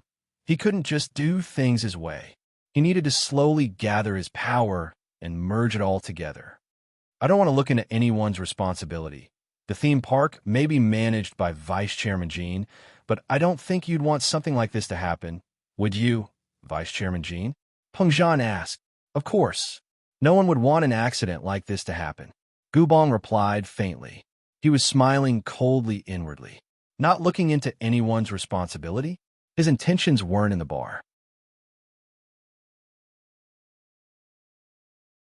Chapter 283. Chapter 283. Changes in the board. Guanghua was the third largest stockholder of the company, the one with the most power after Pengzhan and Jean Maoxing. There shouldn't be any objections from the other shareholders when Pengzhan suggested that he take over the entertainment business. Raising their hands against Pengzhan's suggestion would get them into Gubong's good graces, but they'd be offending both Guanghua and Pengzhan at the same time. The other shareholders wouldn't be able to make a decision like that. It was a smart move Pengzhan had made as well, transferring power to another major stockholder, leaving Gubong and the other shareholders with nothing to say. It was a flawless move, but while it was a smart move, Pengzhan had miscalculated. Gubong paused at the suggestion, but his heart was bursting with joy. Pengzhan, you old fox. You've been plotting to weaken my power all this time, but now? If you'd really forcefully taken back my power, the board would have approved it. After all, you're the chairman, and the other shareholders wouldn't be able to go against you. At most, you'd just leave a strong impression. But now, you're giving the entertainment business to Guanghua? Ha ha! Gubong almost laughed out loud. This Guanghua was the ultimate trump card of his side, the final trump card. In actuality, getting this trump card was a complete fluke. If Pengzhan had made his move a few days earlier, Gubong really wouldn't have been able to do anything about it. After all, he hadn't been friends with Guanghua back then. But now, Guanghua needed his help. Without his help, he wouldn't be able to have a son. Guanghua had a son abroad, spending his days in casinos and gambling. Not only did he owe a lot of money, but he'd also gotten into a drug habit, owing hundreds of millions of yuan to loan sharks. Guanghua was the third largest stockholder of the company, but he didn't have a lot of cash on hand. Most of his assets were stocks and real estate, and it was impossible for him to take out hundreds of millions of yuan to pay off his son's debt. But the money had to be returned. His son was abroad, under the control of a local gang. If he didn't get the money in a month, they'd break his son's arms and legs. Guanghua had no choice but to use his position as the supervisor of the company's finance department to embezzle a sum of money and return it when he had enough. Although he was in charge of the finance department, it was impossible to use such a large sum of money without the signature of the chairman or vice chairman. He didn't dare tell Peng Zhan, so he could only place his hopes on Gubong. Naturally, he didn't dare say it out loud, either. He'd only mentioned it to Gubong in a roundabout way, not expecting the two to hit it off so well. Gubong didn't have any other requests. He only hoped that Guanghua would help him when he needed it. Guanghua knows this is what they call choosing sides. Normally, the three major shareholders of a company are relatively independent, and if any two shareholders are too close, it will be a threat to the other shareholders. However, Guanghua had no other choice. His son's life was more important than anything else. If his son died, everything would be over. No matter how much money he earned, it would be useless. He had already lived for more than half of his life. How much more could he spend in the remaining days? Wouldn't it still be left for their children and grandchildren? He'd lost his son, not to mention his grandson. And so, Guanghua made a difficult decision. He'd completely side with Gubong. He knew very well what that meant.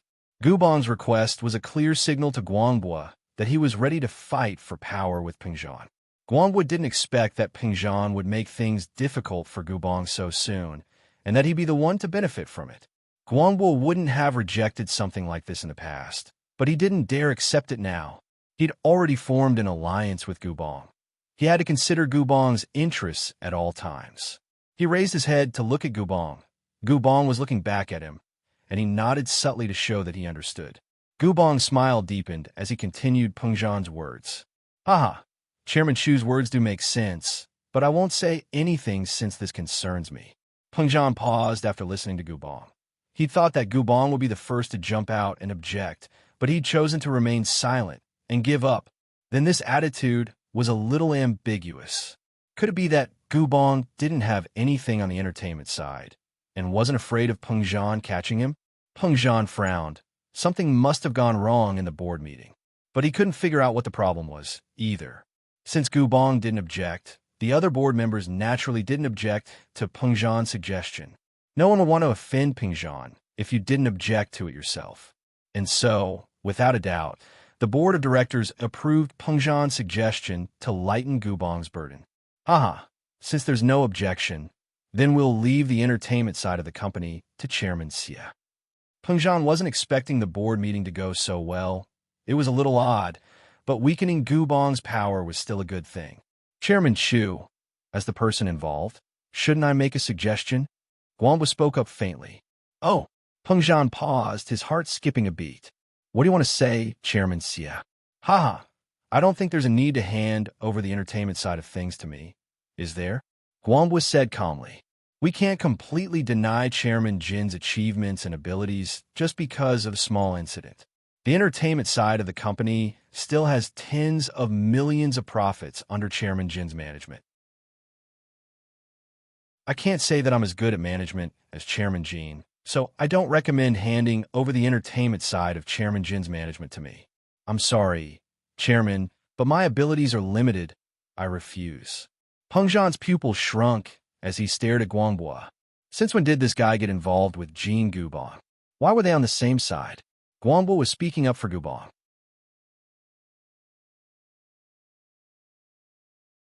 Chapter 284. I'm a freeloader. The only possibility was that Gubong and Guanghua had come to some sort of agreement in private, but Peng Zhan didn't know what it was. A bad feeling rose in his heart. Guanghua looked at Gubong smugly after he was done, only to find that Gubong's face was as black as a sheet. Yes, very, very dark. Gubong was about to explode from anger. He'd been very happy when Peng Zhan said that he'd be handing over his entertainment business to Guanghua, but now that Guanghua was rejecting it, Gubong couldn't help but curse him for being an idiot. Why did you reject it? Couldn't you just accept it? It's in your hands anyways. Why wouldn't I be at ease? We're in the same boat now. I'm not afraid of you betraying me. Would you be able to save your son if you did? But wouldn't Peng Zhan know about the relationship between the two of them if you rejected him like this? Gubong hadn't wanted to expose their relationship so prematurely, planning to give Peng Zhan a fatal blow when he least expected it. Now that their relationship had been exposed, the so-called surprise attack was no longer possible. Peng Zhan would definitely be on his guard, and he'd have to make use of this relationship. Gubong really wanted to curse at him. He'd finally gotten a trump card, and he didn't think he'd have to use it this soon. He didn't want to fall out with Peng Zhan just yet, because even if he did become chairman, as long as Peng Zhan was still around, he wouldn't be able to give away the real estate company on his own. Gubong glared at Guangbua hatefully, but there was nothing he could do at this point. No matter how hard he tried to deny it, anyone could tell that he had a relationship with Guangbua. There was no point in trying to explain anything. Capable people do more work. If that's the case, we'll do as Mr. Xie says. Peng Zhan hemped coldly. Let's leave the entertainment business to Mr. Jean. I hope that Mr. Jean can train and reorganize as soon as possible so that accidents like this don't happen again. Don't worry, Chairman. I'll reorganize the amusement park immediately. Gubong nodded. Peng Zhan was pissed, but so was he. Why was this Guangbua so stupid? Their relationship was exposed just like that. Gubong didn't go home right away after the meeting was a journey. He asked Guangbua out instead. Now that their relationship had been exposed, they had to move faster. That way, they'd be able to complete the chairman election before Peng Zhan could react. On Monday, Linny sat in Faubert's car and went to school. He packed some shark meat in a food container for Kong Xiaobo, Tang Yun, and Xiao Fun. Anyway, it was a whole shark. Lin Yi roasted a large plate and stuffed the remaining half of the shark into the freezer. As for the map fragment in the shark's stomach, Lin Yi put it away in his drawer. He couldn't understand it right now, so Lin Yi didn't spend too much time studying it. He'd just have to wait for the chance to do so in the future. After what happened on Saturday, the relationship between the three had improved quite a bit. Meng Yao, at least, wasn't putting on a stern face anymore. Even if she had a problem with Lin Yi's womanizing ways, she wouldn't say it out loud. Meng Yao and Yushu kept talking about random topics on the way, but Lin Yi wasn't too interested. They were all things that girls like fashion, cosmetics, and so on. Lin Yi didn't have anything to say. They were almost at school when Yushu pointed at a Mercedes not far away. Yao Yao, isn't that Pinliang's family car? Meng Yao couldn't help but frown at Yushu's words. She raised her head and saw Pinliang getting out of the car. Pinliang was under a lot of pressure. His uncle had called him last night to ask about the progress between him and Meng Yao. He heard that they hadn't even held hands yet, and Gubong had already called him a piece of trash. His uncle seemed to be making a move on Peng Zhan Industries, but he hadn't even gotten Meng Yao yet. His uncle had given him a death order to get it done within a week, no matter what, even if he had to use force. What's done is done, and Peng Zhan Industries would be his.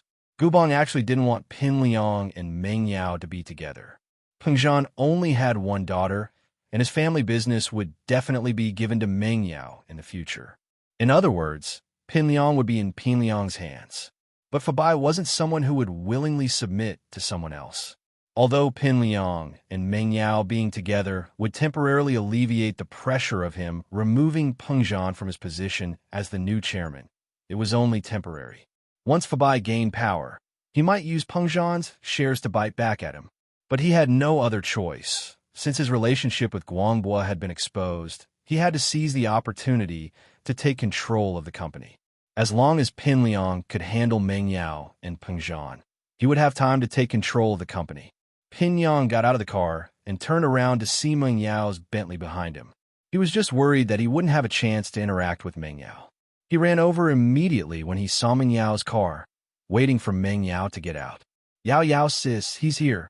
Yushu giggled as she looked at the attentive Pinliang. Oh my god! Meng Yao rubbed her forehead. Why was this guy so annoying? Was there an end to it? Linny, get out of the car and chase him away. Me? Get out of the car? Linny paused. Wouldn't he expose his relationship with Meng Yao if he got out of the car now? Yeah, get out of the car and chase him away. Meng Yao nodded. I don't want to see him. What if he asks why I'm in your car? Lin Yi smiled bitterly. It's on the way. Let's hitch a ride. Meng Yao didn't think there was anything wrong with that. Why don't you just not explain? He won't think too much anyway. You are Tang Yun's boyfriend. Meng Yao humphed inwardly. He was a shield her dad had hired, and now Tang Yin had gotten it for free. Just thinking about it pissed her off. Huh? Linny smiled and got out of the car. Yao Yao. Huh? Linny? Why are you in Yao Yao's car? Pin Liang thought that it was Meng Yao who got out of the car and was about to come over and talk to her, but he didn't expect to see Linny there. Hitch a ride on the way. Linny looked at Pin Liang coldly. I'll count to 3. Get out of my way. 1, 2.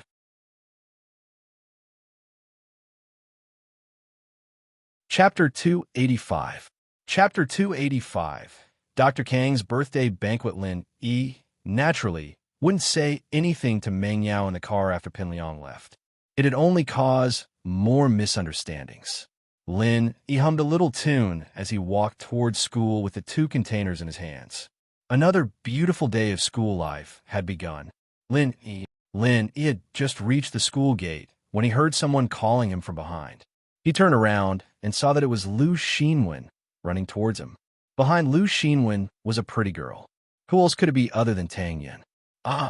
Lin Yi didn't need to ask to know that Xinwen had become Tang Yin's messenger again.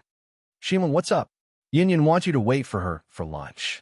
Xinwen's impression of Lin Yi had changed a little. It was also because of fun situation that Lin Yi was actively helping out, and so Xinwen didn't reject Lin Yi as much as before. Since Yin had accepted it and was together with him, why should she care about anything else? Xinwen had the same thought in her heart. Sure, Lin Yi didn't even think about it. He wanted to let Tang Yin taste the shark meat at noon, and the shark's fin was the only valuable part of the shark. Lin Yi divided it into 2 portions, putting one in a Xiaobo's box for him to bring to Fun, and the other for Tang Yin. As for Meng Yao and Yushu, the 2 misses didn't care about shark fins at all. As they said, what's so good about shark fins? Tang Yin was evidently embarrassed to be so close to Lin Yi in school. She blushed when Lin Yi looked over and turned her head away, pretending that she didn't see Lin Yi at all. That flirtatious look made all the passing boys a little dazed, but no one dared to covet Tang Yin now. Everyone knew that she was the new school bully, Lin Yi's girlfriend. Even Zhou Ruoming was beaten up so badly. Who would dare do something like that? Xinwen quickly ran back and left with Tang Yin. Lin Yi shook his head. Should he buy Tang Yin a phone? His phone was broken as well, and he needed to get a new one. It seems that in the end, I still need to earn some money first. Although he could still afford a phone, he would still need to spend money in the future. He couldn't do that if he wasn't financially independent. Lin Yi was starting to regret giving all his money to his old man. He didn't have anything to spend money on back then, so he just let him be. Now that he needed money, he hated that he didn't have enough. When he got to the classroom, Kong Xiaobo was already there. He complained when he saw Lin Yi. Boss, where did you go yesterday? I called you the whole day, but your phone was turned off. I still have something important to discuss with you. Oh, you were looking for me yesterday? Lin Yi paused and remembered that his phone was soaked in water.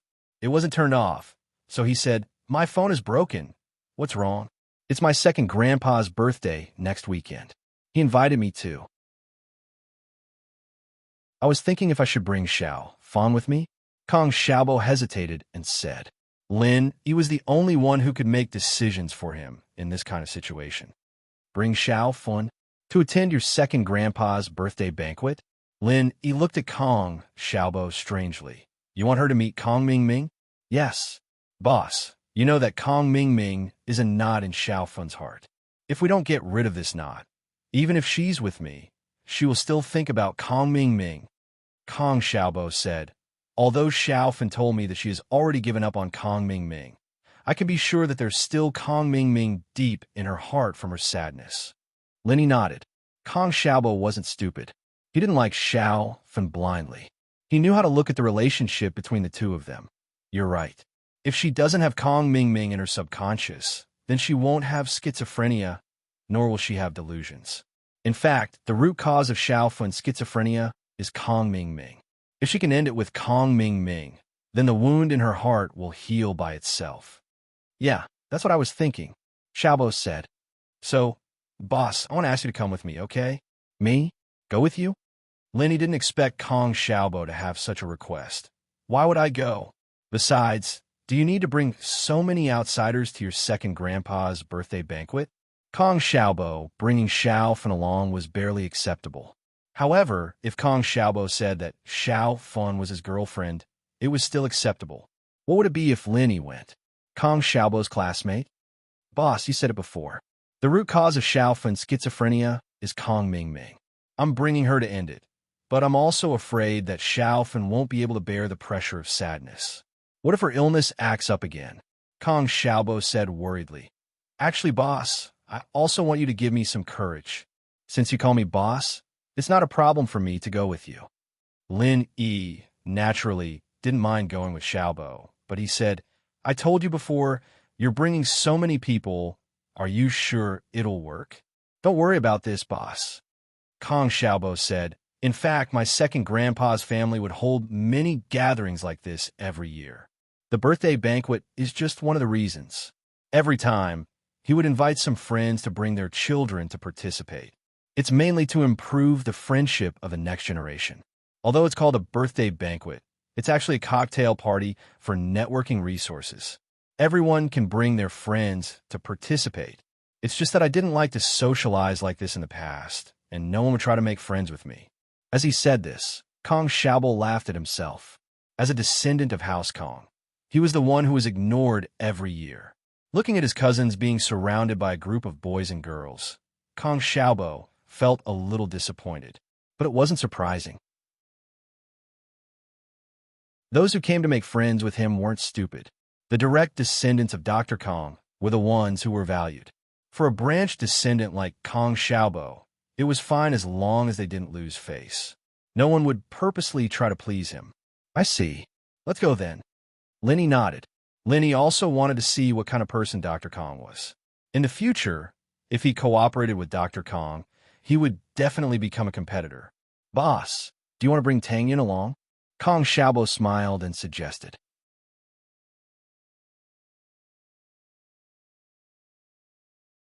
Chapter 286. Written in blood by Liang Broa. I just want to find a partner for fun. Kong Xiaobo said, I'm afraid that Fan won't have any fun going by herself. She's best friends with Tang Yin. I'll ask her then. Lin Yi, naturally, wouldn't make the decision for Tang Yin. All right, I'll ask Fan to talk to her again. Kong Xiaobo finally had one thing off his mind. If Lin Yi wasn't with him, he really wouldn't dare bring Fan along. God knows what kind of trouble would happen. Right? Here's something for you, Lin Yi said as he took out a container from the bag and handed it to Kong Xiaobo. What's this? Kong Xiaobo took it and looked at it. It looked like food. Shark meat and shark fins. Are you going to the hospital to visit Fan? Bring it along. You guys can eat together, Lin Yi said. Shark meat and shark fins? No way. Boss, where did you get this? It's pretty rare, isn't it? Kong Xiaobo's eyes were wide open. I bought it from the market. Lin Yi naturally wouldn't say that he killed the shark himself. That would be too shocking. Haha, I knew you're good at me, boss. I'll go enjoy it with Fan at noon. Haha. Kong Xiaobo said happily as he put away the container. Pin Liang was very pissed today. It was like this Lin Yi was sent by the heavens to oppose him. Why was it that every time he wanted to do something, Lin Yi was always in his way? Hitchhiking? Motherfucker, how could he get a free ride? This kid was pretty shameless. Hitchhiking with Meng Yao's family? The most infuriating part was that Meng Yao actually allowed him to hitchhike. Are you kidding me? Of course, Pin Liang didn't think that Lin Yi had anything to do with Meng Yao. First, Meng Yao wouldn't fall for Lin Yi. Second, Lin Yi had a girlfriend. His girlfriend was the commoner school beauty, Tang Yin. Everyone in the school knew about this, including Meng Yao. Therefore, if there was any interaction between the two of them, it could only be what Lin Yi had said, that they had hitched a ride. As for why Lin Yi was hitchhiking, Pin Liang couldn't ask. If he asked Meng Yao, she'd ignore him. Asking Lin Yi was asking for a beating. Brother Liang, what's wrong? Why do you look so worried? Xiaofu asked carefully as he looked at Pin Liang's hurt face. Now that Nai Peo was gone, he was Pin Liang's only dog. Pin Liang wasn't having a good time, and Xiaofu wasn't having a good time either. He used to be arrogant, and no one dared to mess with him. Now, he had to be careful, afraid that he'd piss off a god like Lin Yi and beat them up again. How are they supposed to live like this? It's all because of that bastard Lin. That bastard. I wanted to go talk to Meng Yao this morning, but that bastard just happened to be there and kicked me out. Pin Liang was furious, but he didn't dare speak too loudly. Xiaofu withered when he heard that it was Lin Yi's fault. Liang bro, we're weak right now. We're no match for him. We need to think about this. If we can't, we'll just endure it until we graduate from high school and go to college. I don't believe that Lin Yi will still be with us then. Forget it. Let's not talk about him. Pin Liang didn't want to talk about Lin Yi either. The problem is, how can I move Meng Yao? She doesn't seem to have any feelings for me. I think I've done enough. Why doesn't she like me? That's...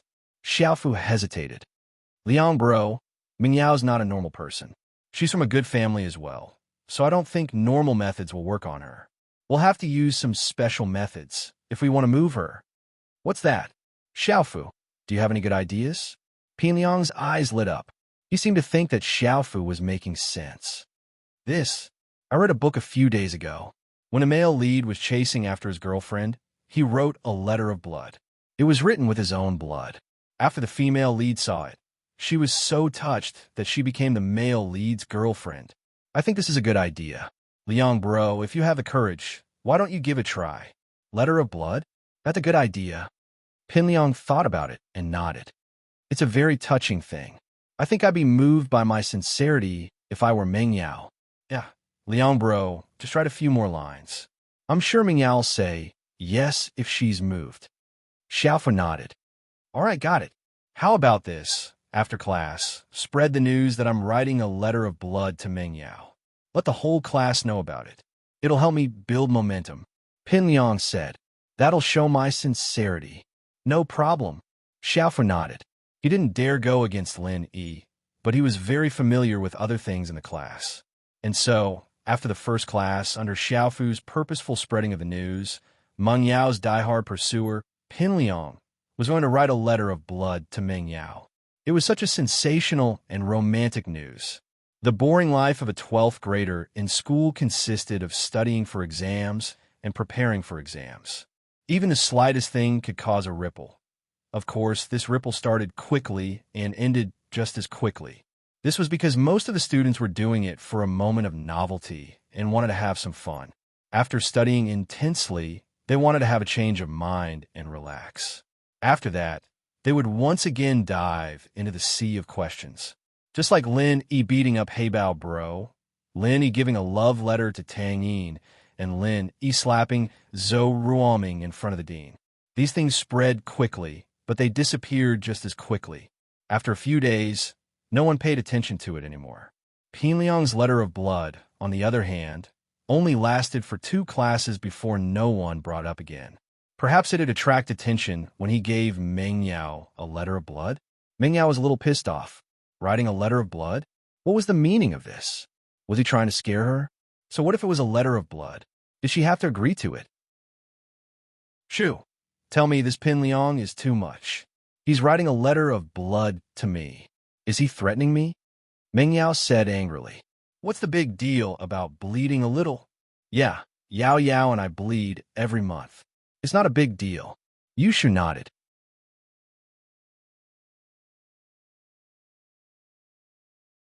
Chapter 287. You go stop him, what's wrong, Yao Yao? Yushu didn't know that she just made Meng Yao speechless. Shoo, don't say stuff like that in the future. You can't just say stuff like that. It'll be embarrassing if a guy hears this. Meng Yao said patiently.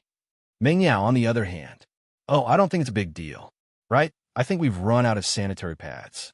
I was going to ask Shield Bro to buy some. Yushu said nonchalantly. No way. How could you ask a guy to buy something so private for you? Meng Yao glared at Yushu. I'll call Faubert later. Yushu blinked. Yao Yao, isn't Faubert a guy? Yushu felt that Faubert was so pitiful and had been sent to the palace by Meng Yao a couple of times already. What would he think if he found out? That's different. Faubert's an elder. Meng Yao felt that she'd gone overboard a little, too. Faubert hadn't been treated as a man for a couple of times already. Oh, all right then. Yushu nodded, not really understanding. Let Faubert buy it then. That's more like it. Right. How do we stop Pin Liang from writing that blood letter? It sounds really scary. I don't want to have nightmares after receiving a blood letter. Meng Yao said. You'll have to ask Shield Bro for that. Let him handle it. Yushu's mindset was to ask Lin Yi for help. Okay, then send him a text message and let him handle it. Meng Yao nodded, thinking that Shu's idea was the only way. She'd have to ask Lin Yi for help as well. Lin Yi looked at the text on his phone, speechless. Yao asked you to stop Pin Liang from writing the blood letter. It's all up to you now. He could beat Pin Liang up, but stopping him from writing the blood letter was a little too much, wasn't it? There was no reason for him to do anything, was there? He couldn't just warn Pin Liang that he wouldn't write a letter of blood to Meng Yao, or he'd beat him up. However, with what identity should he go? Lin Yi had a slight headache, but since Miss Chu had given the order, Lin Yi stood up and wobbled his way over to Pin Liang's direction. Pin Liang was holding a carving knife, hesitating whether or not he should cut his finger. Pin Liang wasn't afraid of pain, but wasn't cutting his own finger a little too scary? Xiaofu, help me, I can't do it myself, Pin Liang said as he handed the carving knife to Xiaofu. Oh, Gao Xiaofu didn't hesitate. After all, it wasn't his hand that was being cut. Then I'll cut it. Brother Liang, bear with it. His. Pin Liang shuddered as blood flowed out of his fingertips. There weren't any big arteries on his fingertips, so blood wouldn't flow out like that. Brother Liang, hurry up. You'll have to start all over again if the blood dries up. Xiaofu said. Oh, okay. Pin Liang quickly started writing on a piece of paper he'd prepared earlier. He'd just finished writing the word Yao when Lin Yi appeared in front of him. Pin Liang raised his head subconsciously when he sensed someone in front of him, only to see Lin Yi. You? What are you doing? Pin Liang jumped. What was Lin Yi doing here? Was he here to cause trouble again? Oh, nothing. I'm just seeing what you're doing. Lin Yi lowered his head and looked at the blood letter Pin Liang was writing. Writing a letter of blood. What else can I do? Lin Yi, I didn't do anything to you. You better not cause trouble. Pin Liang was a little afraid of Lin Yi. Oh, not bad. I admire your bravery. You're pretty good. Lin Yi patted Pin Liang's body twice. I'm just here to see if you really wrote it. You didn't disappoint me. I have high hopes for you.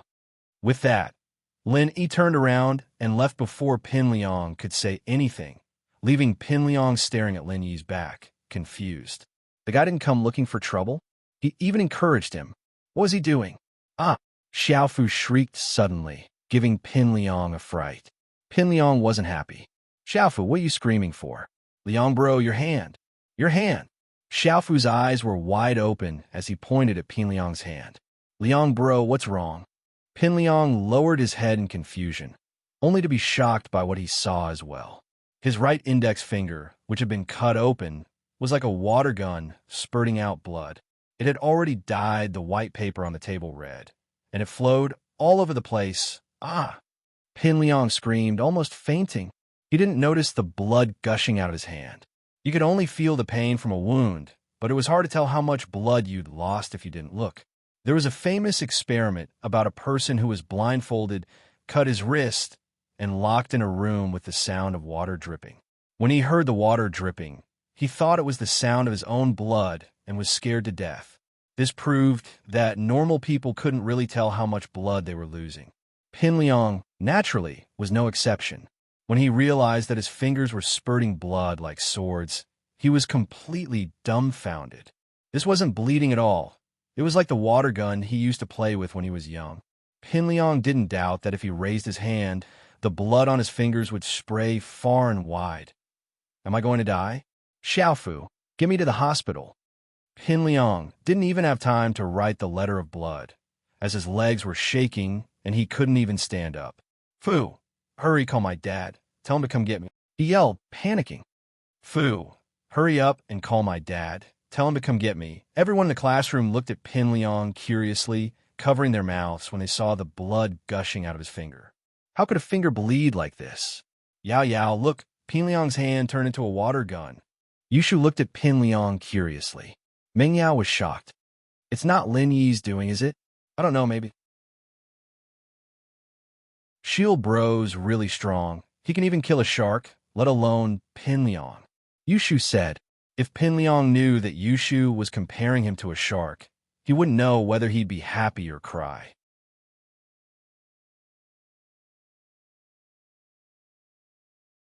Chapter 288.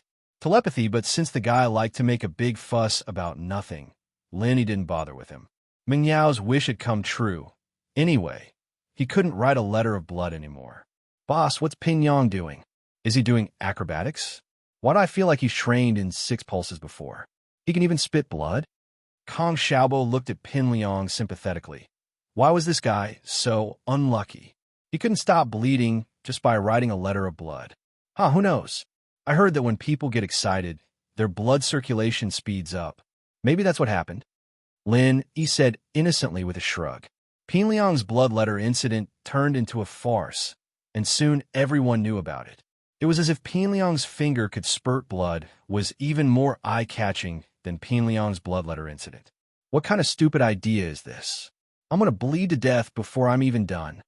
Pin Liang felt like his head was spinning, and his steps were wobbly. He almost fell flat on his face. Brother Liang, you only made a small cut on your finger. Logically speaking, it shouldn't be a problem at all. Xiaofu said, feeling wronged. Liang bro, it's not like we've never cut our hands in fights before. There've been wounds worse than this. But when did it ever stop bleeding like this? You're right. Pin Liang thought about it and realized that it was true. It wasn't like he'd never cut his hands before. He'd lost count of how many times he'd been cut since he was a kid, and there had been many wounds worse than this one, but it had never bled like this. Besides, it wasn't bleeding at all. It was blood spitting. Liang bro, that Lenny kid came over earlier. Could he have done something to you? Xiaofu said, suspicious. Lenny, but he can't make me bleed. Can he? Pin Liang shook his head. He didn't believe that he had that kind of ability. He wouldn't be human if he could control other people's blood. That's true. Gao Xiaofu shook his head and laughed at himself for being overly sensitive. Was he a little too afraid of Lenny? So much so that he was suspected of such a strange thing. Forget it. Let's go to the hospital quickly. If we don't go now, I won't be able to walk anymore. Pin Liang shook his head, not wanting to think about Lin Yi anymore. The guy was his nemesis, and every time he saw him, he'd be in trouble. Pin Liang didn't believe that Lin Yi was strong enough to make his hand bleed, but he thought that it was because Lin Yi had coincidentally come over to look at him, bringing him bad luck. Liang bro, your hand isn't bleeding anymore. Xiaofu looked down to see that Pin Liang's hand had stopped bleeding and was back to normal. HM? Pin Liang paused as he looked at his fingers that had somehow dried up. It's healed. I think so. Gao Xiaofu nodded. No way. Pin Liang raised his hand and looked at his fingers suspiciously, but couldn't find anything wrong with it. He shook his head helplessly. It's healed. I don't know what happened just now. Maybe it's because I had too much nutrition and there was too much blood in my body. Some of it was automatically discharged. That was the only explanation Pin Liang could think of. He had no other way to explain it. Liang bro, are we still going to hospital? Xiaofu asked. Why the hell should we go? Let people laugh at us? Pin Liang shook his head. Come on, let's go back. Pin Liang came back quickly, but news of his farce still spread throughout the school, and Pin Liang felt embarrassed. But he couldn't do anything about it. He had already embarrassed himself enough, and one more didn't matter. At noon, Lin Yi and Kong Xiaobo walked out of the classroom together. Boss, Lu Xinwen and I made plans to go to the hospital to take care of Fun. Are you coming? I won't be going. Lin Yi remembered his date with Tang Yun. This was the first time this girl asked him to eat together. Of course, Mrs. Tang's invitation didn't count. Oh, boss, Tang Yun is coming too? Kong Xiaobo came to the place where he and Lu Xinwen had agreed to meet every day. He saw Lu Xinwen and Tang Yun standing together. Lin Yi paused and walked over. Tang Yun, weren't you looking for me? Why are you going to hospital too? I braised some chicken wings, and I brought them for you guys to try. Let's go to the hospital to eat. Tang Yun blushed. In fact, she made it for Lin Yi, but she remembered that Fun was still in the hospital. She couldn't eat alone, so she wanted to share it with everyone at the hospital. No way. What a coincidence. Boss brought shark meat too. Kong Xiaobo paused and waved the box in his hand. Shark meat. Lu Xinwen and Tang Yin paused. Where did you get shark meat? Oh, I bought it yesterday and roasted some. There's also shark fins. Lin, he explained. There were 2 boxes, one for Kong Xiaobo and the other for Tang Yin, but since we're going to the hospital, let's eat together. This box is quite a lot. Kong Xiaobo waved the box in his hand. Boss, why don't you bring your box home for sis-in-law? The 5 of us can't eat that much at all. That's fine. Tang Yin, bring it home for Uncle and Annie to try.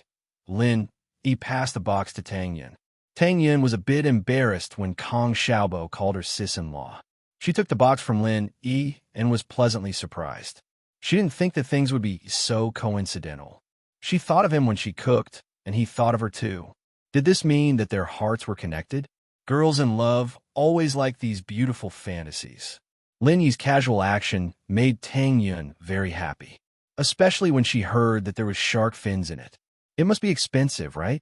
Her parents probably haven't eaten it before, so she could bring it home for them to try. The 4 of them stopped a taxi. Tang Yin and Lu Xinwen didn't want to spend money, but they didn't reject Lin Yi's insistence and explanation. Lin Yi's explanation was simple. From school to the hospital, the bus cost 2 yuan per person. Taking a taxi, which was the car fare, was only 10 yuan. It was only 2 yuan more. Why would they take the bus?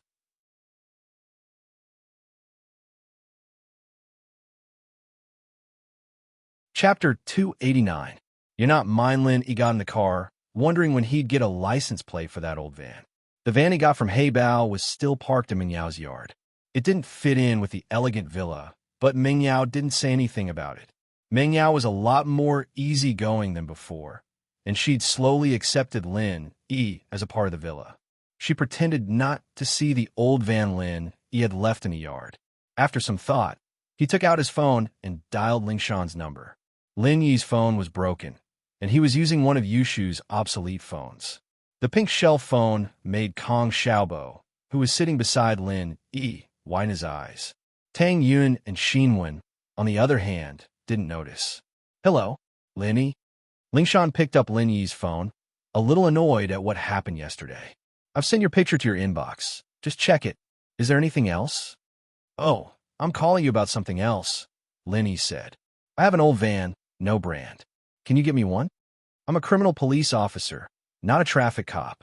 Lingshan exploded at Lin Yi's words. Do you have nothing better to do? I'm very busy every day.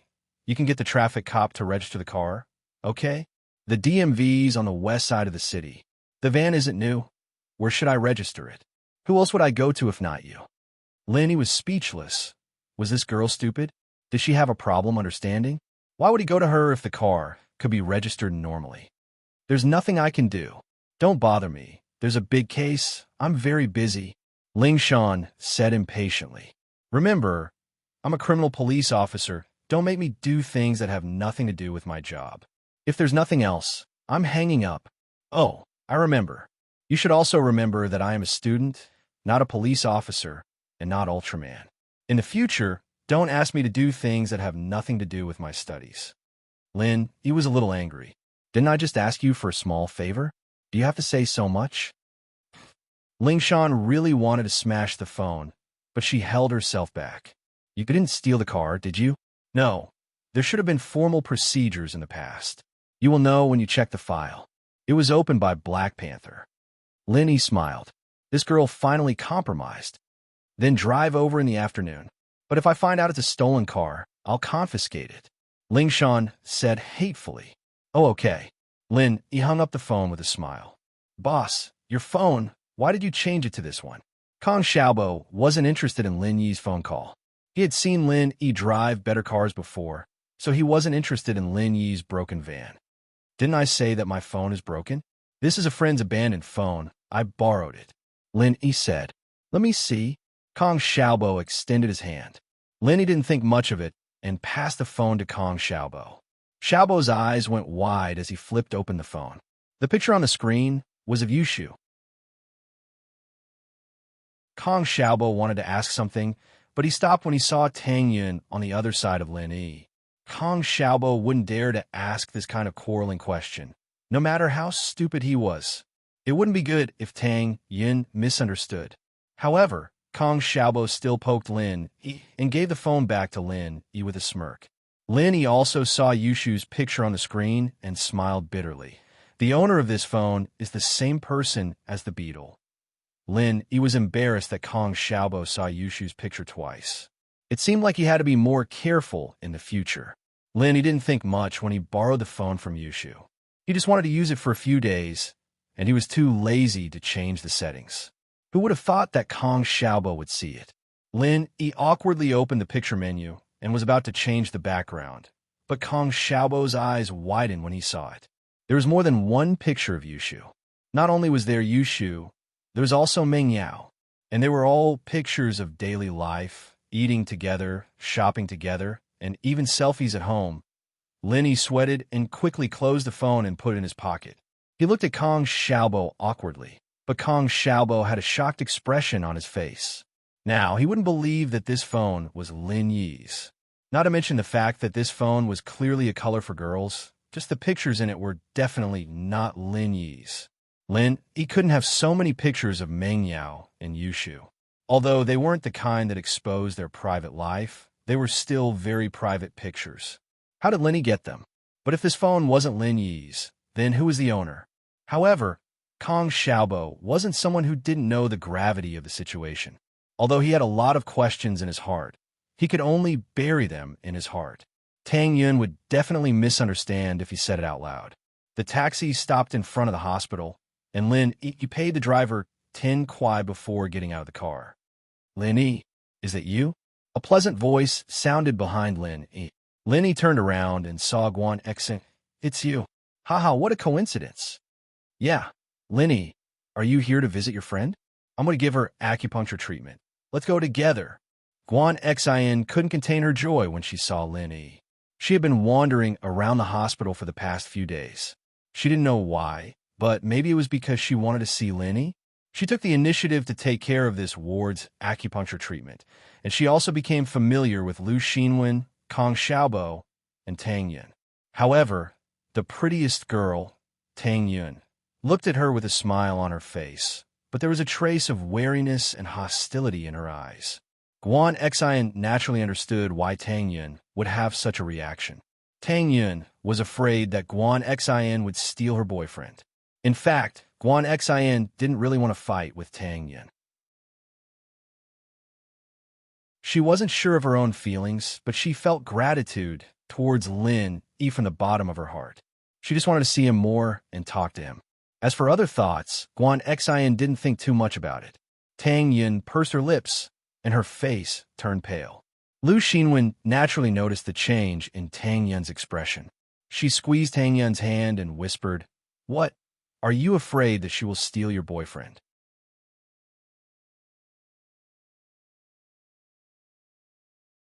Chapter 290. I'll show you Tang Yun's words weren't entirely sincere. Xinwen could feel the sweat forming on Tang Yun's palms. Tang Yun was nervous. Xinwen sighed. She'd never thought that a girl as beautiful as Tang Yun would be in danger of being poached. But then she looked at Guan Xin, who wasn't any less beautiful than Tang Yun, and how cute she was in a nurse uniform. Which man wouldn't fall for her? Don't worry, Yin Yin. I'll beat the crap out of him if he dares to mess around with me. Lu Xinwen waved her fist valiantly as she consoled in a low voice. Tang Yun couldn't help but chuckle. Xinwen was strong, but could she beat Lin Yi? He could send Zhou Ruoming flying with one slap. Tang Yun shook her head. Was she being too nervous? Was Lin Yi really that good? Was there anyone who wanted to steal him from her? Plus, they weren't really boyfriend and girlfriend. They were just close friends. If he really liked Guan Xin, there was nothing she could do. She couldn't just stick to him, right? Boss, you're amazing. Tell me the truth. Is there something going on between you and Guan Xin, sis? Kong Xiaobo wasn't an idiot. Seeing Guan Xin's passion for Lin Yi, he naturally thought of something. Sis? She's older than you. Lin Yi glared at Kong Xiaobo. It's nothing. I met her when I came here to get my bandages changed. We're pretty close. Injured? Where? Kong Xiaobo laughed as his eyes scanned Lin Yi's body. You bastard. Lin Yi slapped the back of Xiaobo's head.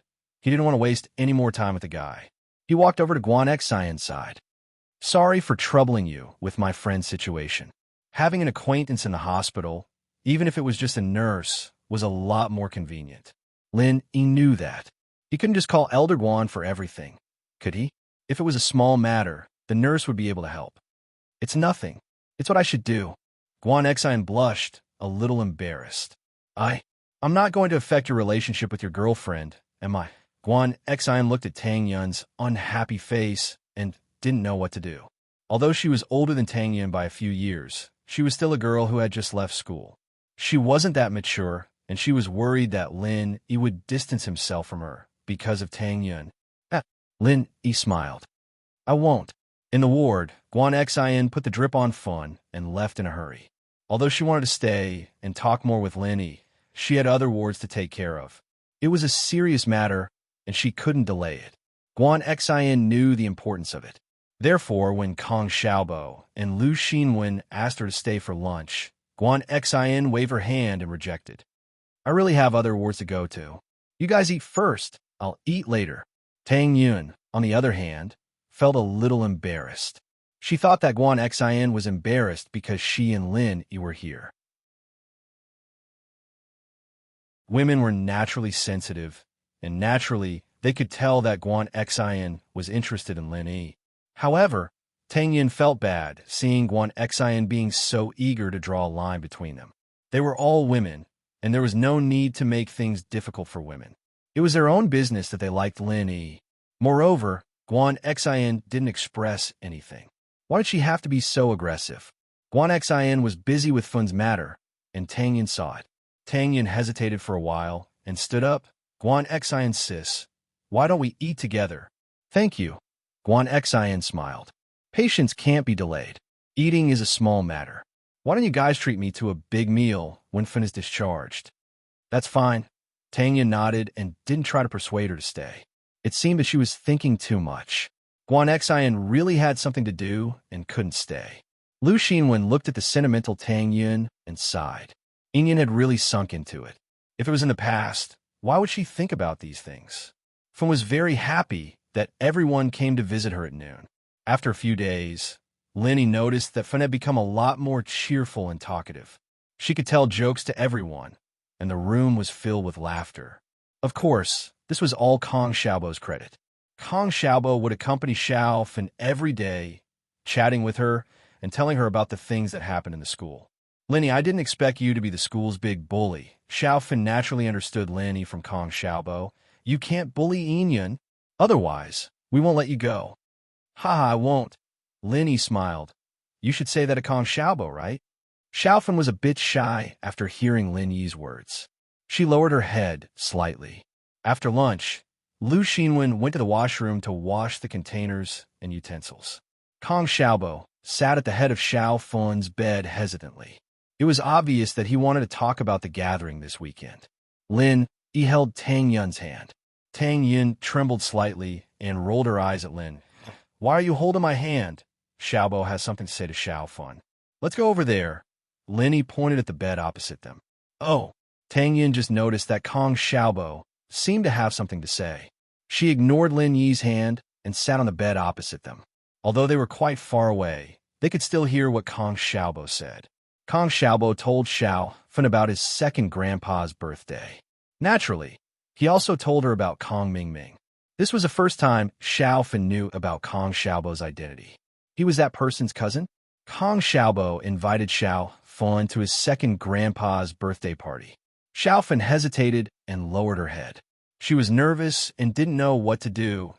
Tang Yun didn't think that Kong Xiaobo would make such a bold decision.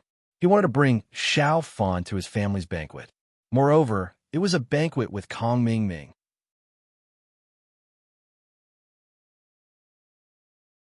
Tang Yun sympathized with Xiao Fan's nervous and hesitant look, but she couldn't say anything. If you dare to treat me like how Kong Mingming treated Xiao Fan, I'll die in front of you. Tang Yun didn't know where the courage came from, but she suddenly turned around and looked at Lin Yi, speaking word by word. Lin Yi was stunned. I don't want your promise. Tang Yin interrupted Lin. Kong Mingming promised Xiao from before, but he abandoned her. But I'm not Xiao Fun. Have you thought it through? If you don't want me in the future, I'll really die in front of you.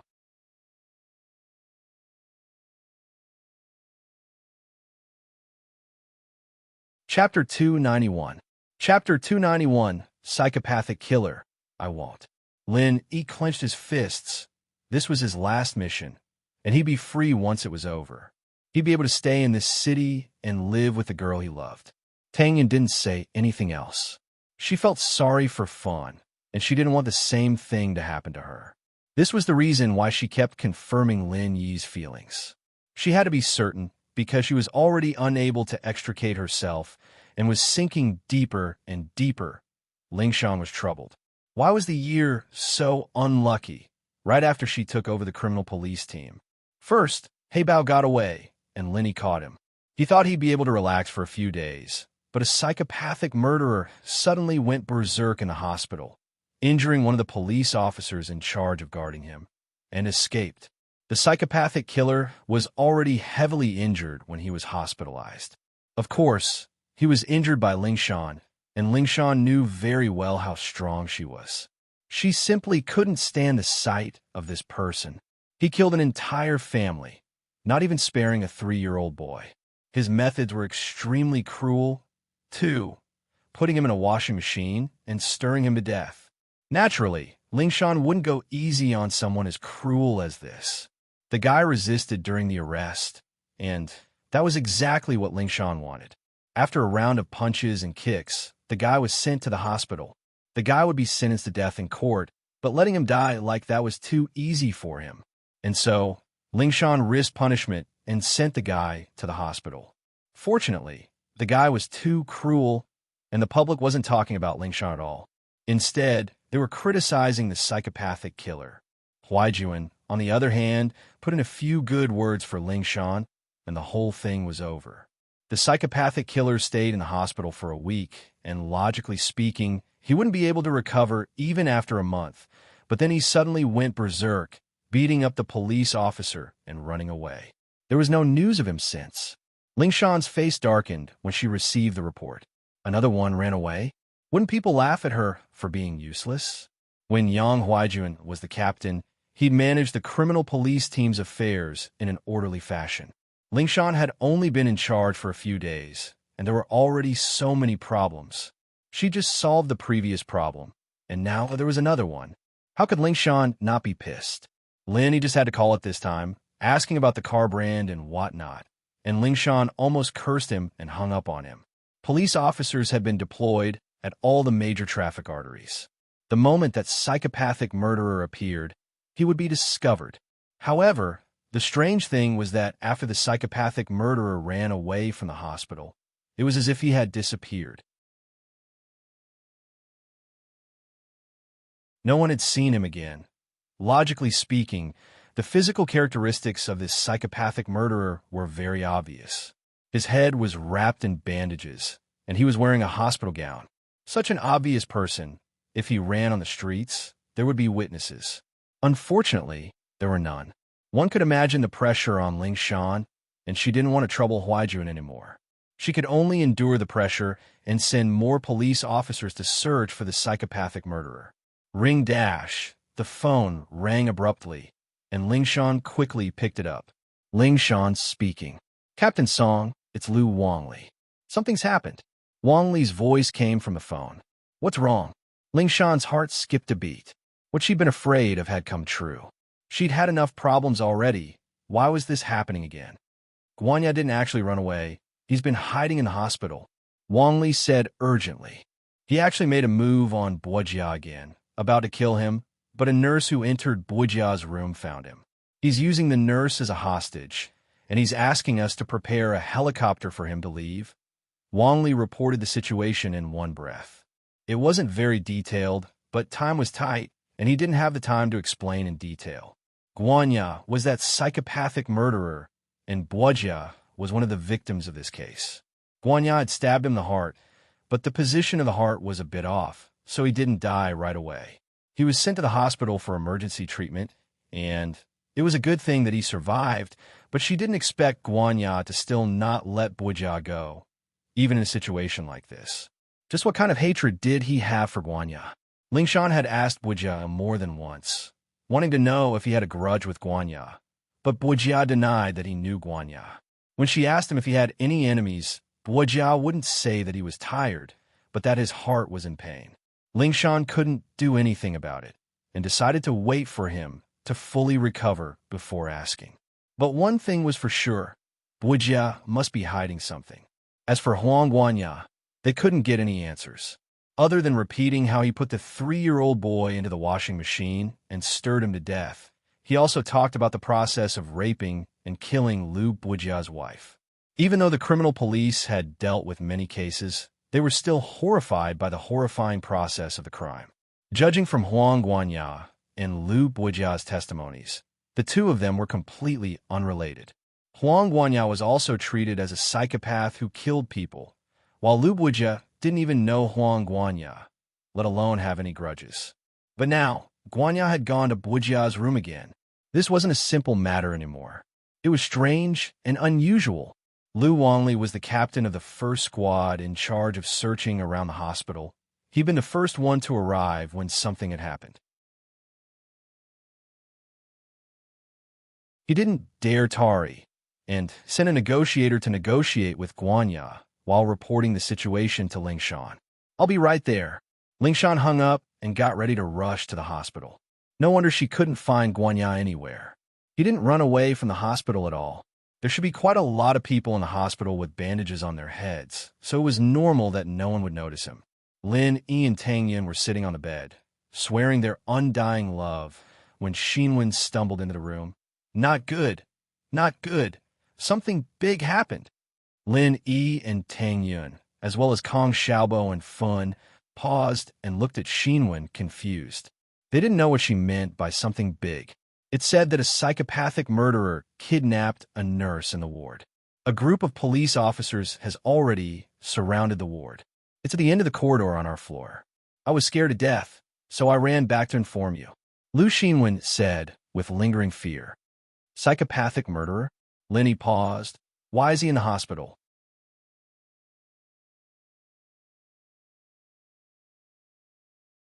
Chapter 292. Guan Xian's abduction. Lin Yi chuckled to himself. Indeed, it was fortunate that he hadn't come to this room. Otherwise, he'd be in danger. Lin Yi wouldn't hesitate to kill anyone who threatened Tang Yun. Boss, should we go take a look? Xiaobo was a little curious. It wasn't often that he saw cops and robbers fighting each other. Let's go. Lin, he didn't mind. He turned to Tang Yun. You coming? Tang Yun was a little scared, but curious at the same time. You guys want to go watch? Xinwen was surprised. She'd told them not to go out of goodwill, but they'd volunteer to go watch. There's the police in front. It should be fine, right? Kong Xiaobo said as he walked out. Sure enough, when he opened the door, the corridor was already full of onlookers. Some of them were wearing hospital gowns, and there were also doctors and nurses passing by. However, the innermost part of the corridor was separated by the police to prevent these onlookers from going over. Lingshan ran all the way to the hospital with Lu Wangli by her side, reporting the situation to her in detail as they walked. The nurse who was kidnapped is called Guan Xin, 20 years old, just graduated this year. When she went to change Lu Bujia's bandages, she saw Guanya trying to harm Lu Bujia, so she was taken hostage. Wangli explained as they walked. What? Guan Xin? Lin Yi bumped into Lingshan as he walked out of the room, surprised to hear Wangli mention Guan Xin's name. Lin Yi, why are you here? Lingshan was surprised to see Lin Yi here as well. She hadn't expected him to be here. Tang Yun was a little jealous of Lin Yi's concern for Guan Xin, but she didn't say anything. Her heart tightened when she heard that Guan Xin was the one who was kidnapped. She was still a little hostile towards Guan Xin, but it was undeniable that the two had become friends after spending some time together. No matter what, Tang Yun was still worried about Guan Xin. Lin Yi didn't answer Lingshan's question, instead turning to Wangli. Lu bro, you said Guan Xin was the hostage?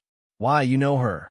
Wangli was quite familiar with Lin Yi now, since he'd driven him and Shark home the day before yesterday.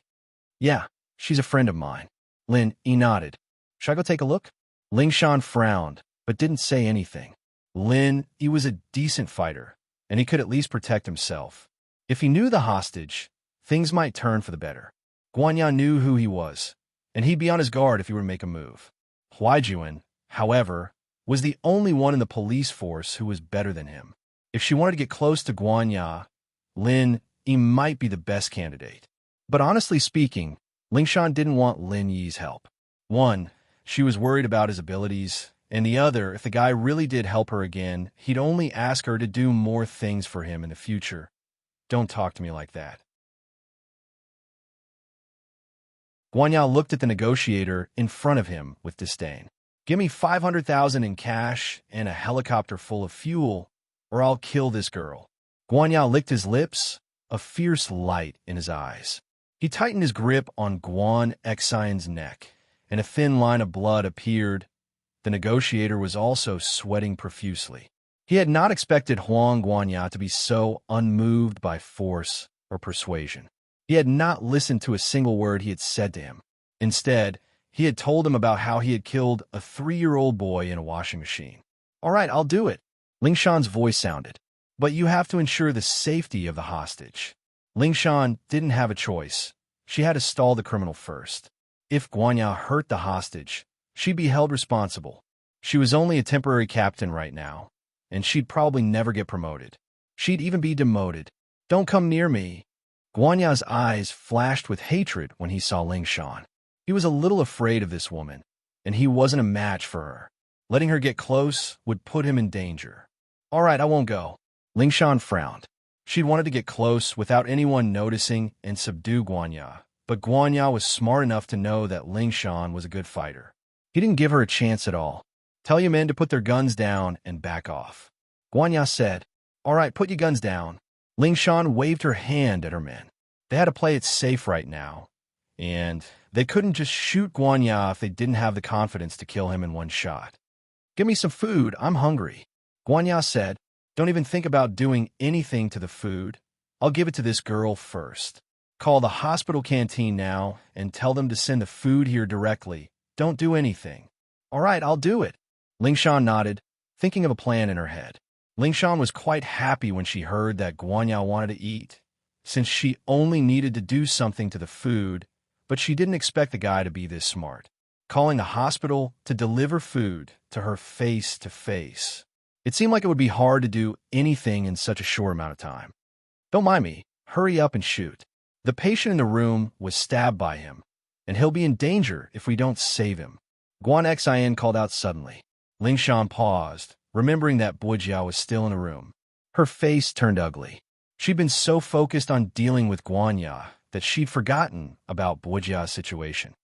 Fuck. Do you want to die, you bitch? I'll rape you first, and then I'll cut off your flesh piece by piece.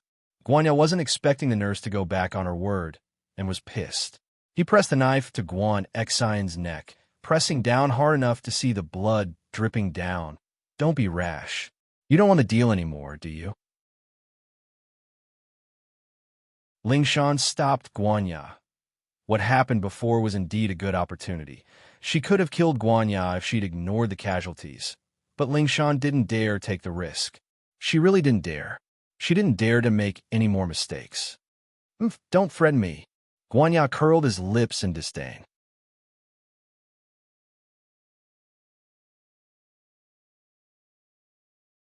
Chapter 293. A kiss. Get him to bring the food to my room. Guanya ordered. He didn't want to get distracted, so he had to get someone to bring it to his room for safety. I'm not going. Don't look for me. The waiter was quite young, evidently new to society. He'd never been in a situation like this before. Huang Guanya's roar scared him so much that he fell to the ground. If it weren't for a policeman beside him who quickly helped him up, he would have dropped the lunchbox in his hand. Guanya was speechless. There was someone this cowardly? He hadn't even done anything to the guy, and he'd gotten this scared just from a box of food? Wasn't he a little too much of a coward? Hurry up. Get him to bring me the food. I'm hungry. Guanya yelled. No, I'm not going. Definitely not. Not even if you beat me to death. The waiter shook his head, fear in his eyes. There was actually a puddle of water under him. The police officer couldn't take it anymore. The guy was pissing his pants. He frowned at Guanya. Why don't I bring it in for you? Don't worry, I don't have a gun. I'll hand it over right in front of you. No, you bring it to me? Do I know you? Who knows if you'll ambush me? Guanya was no idiot. There was no way he'd let the police get close to him. That was suicide. Lingshan was helpless as well. You saw it yourself. There's no way he'll bring it to you. We can't force him to, can we? Do you want me to send you some? You're even worse. Guanya rejected the suggestion immediately. How about this? Get some random bystander to bring it in. As soon as Huang Guanya said this, the crowd that had been watching from the sidelines immediately backed away. No one wanted to be called out to be a strong man. It was fine for these people to watch the fun, but it was absolutely impossible for them to do something dangerous. No one wanted to die, and delivering food to a gangster like this was a suicide mission. Lingshan looked at the people who'd been watching the show retreating, feeling a little pissed off. She told them to stay away, but they didn't, coming so close to watch the show. Why were they running away faster than rabbits now? But there was nothing she could do about it. All she could do was complain in her heart. All of a sudden, Lingshan turned her head and looked at Lin Yi not too far away. Although he hated Lin Yi, he had to admit that Lin Yi was very skilled. Even if he was still a distance away from him, it should be enough to deal with Huang Guanya, right? He was a suitable candidate to deliver food. One had to say, Guanya and Lingshan thought alike this time. The crowd dispersed, leaving only Lin Yi standing there like an idiot. Guanya thought that it was just the young man's bravery and didn't think much of it. Student over there, bring my food in here. I'll give it to you. It's you. Stop looking. I'm talking to you. Me? Lin Yi smiled inwardly, but put on a surprised face as he pointed at himself. Yes, hurry up, don't waste time. Guanya roared. You won't hurt me, will you? Lin Yi asked weakly, a little hesitant. I won't. Hurry up, Guanya said impatiently. Then, all right, you said it. You won't hurt me. Lin Yi nodded. Lingshan was overjoyed as she gave Lin Yi a look, but Lin Yi didn't seem to see her at all. He went to get the food. Tang Yin wasn't expecting Lin Yi to be chosen by the gangster, panicking a little. She didn't want Lin Yi to take the risk. There were so many police officers here, it wouldn't be Lin Yi's turn, would it? She held on to Lin Yi's hand nervously. Lin Yi, it's fine. Don't worry about my skills. Lin Yi whispered to Tang Yin. Tang Yin paused. She was right. She was too worried. Lin Yi was able to beat someone as cruel as Heibao half to death, and he was able to save her from the building without a scratch. He must be very strong, and she didn't have to worry about anything. Plus, Heibao didn't even pose a threat to Lin Yi with a gun, let alone this knife-wielding guy. But then, you're the hero saving the damsel in distress. What if she marries you? Tang Yin started worrying about something else. This was the legendary hero saving the damsel in distress. Wasn't that the reason why she liked him? What if Guan Xian joined in and fought with her? Tang Yin couldn't care less about her embarrassment anymore. I can't just leave her to die, can I? Lin Yi didn't expect Tang Yin to be so meticulous.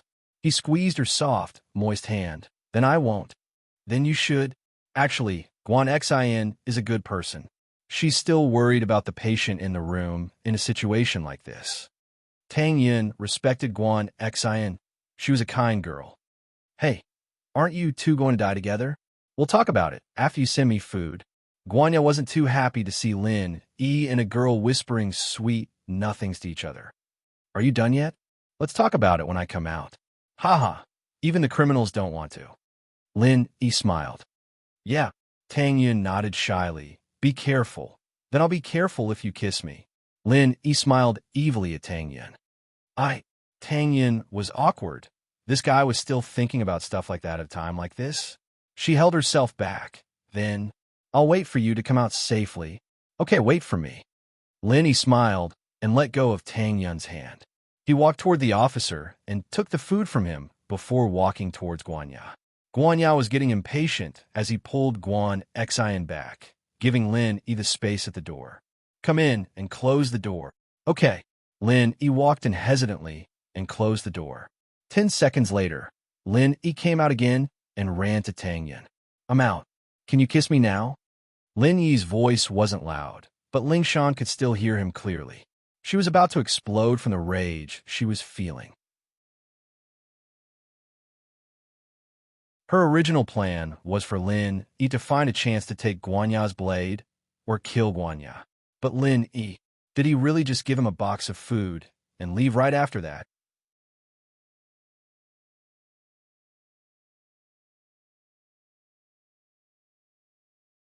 Chapter 294. Chapter 294. The Legendary Love Triangle. What do you mean? Lin Yi looked at Ling Shan, a little pissed off. He was in the middle of a romantic relationship with Tang Yin. So why was this girl always trying to ruin things? He glanced at her and said, "If you have something to say, can't you say it later? Can't you see I'm busy?" Busy? Was this guy treating this as serious business? Ling Shan almost fainted. She wanted to kick Lin Yi a couple times, but Lin Yi wasn't part of the police. She couldn't do anything to him. Ling Shan couldn't help but say coldly, "Lin Yi, don't you know how to prioritize when it comes to relationships? You really went to deliver food to him? Couldn't you have found a chance to kill Guanya?" "Of course I did. Are you done yet? Are you trying to sabotage me?" Lin Yi was about to explode. Was there something wrong with this girl? Guan Xin was still in there.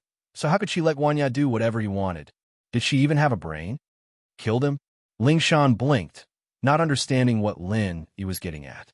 But at that moment, the door opened completely, and Guan Xin rushed out, pouncing on Lin Yi as soon as she saw Lin Yi. "You scared me to death. You scared me to death."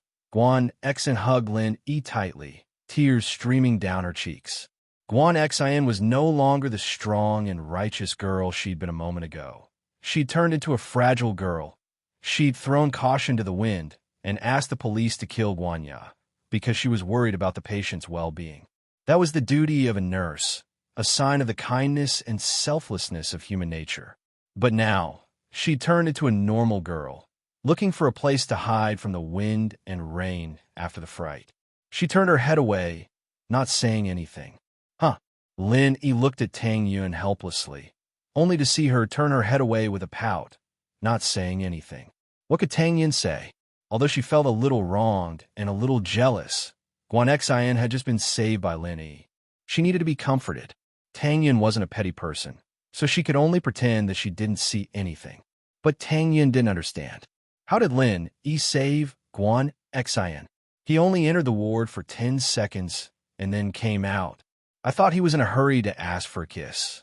But now it seems that isn't the case. No matter how unbelievable it was, Guan Xin had managed to escape. There was only one possibility. The criminal had been taken care of by Lin Yi didn't believe it. Ling Shan didn't believe it, and none of the police officers present believed it. It was too weird, too unbelievable. Ling Shan was just about to say something sarcastic when she saw Guan Xin running out after her. What the hell was going on? Ling Shan was completely dumbfounded. What the hell was going on? Ling Shan wasn't in the mood to ask Lin Yi anymore. She took the lead and charged into the room, but what she saw made her freeze up.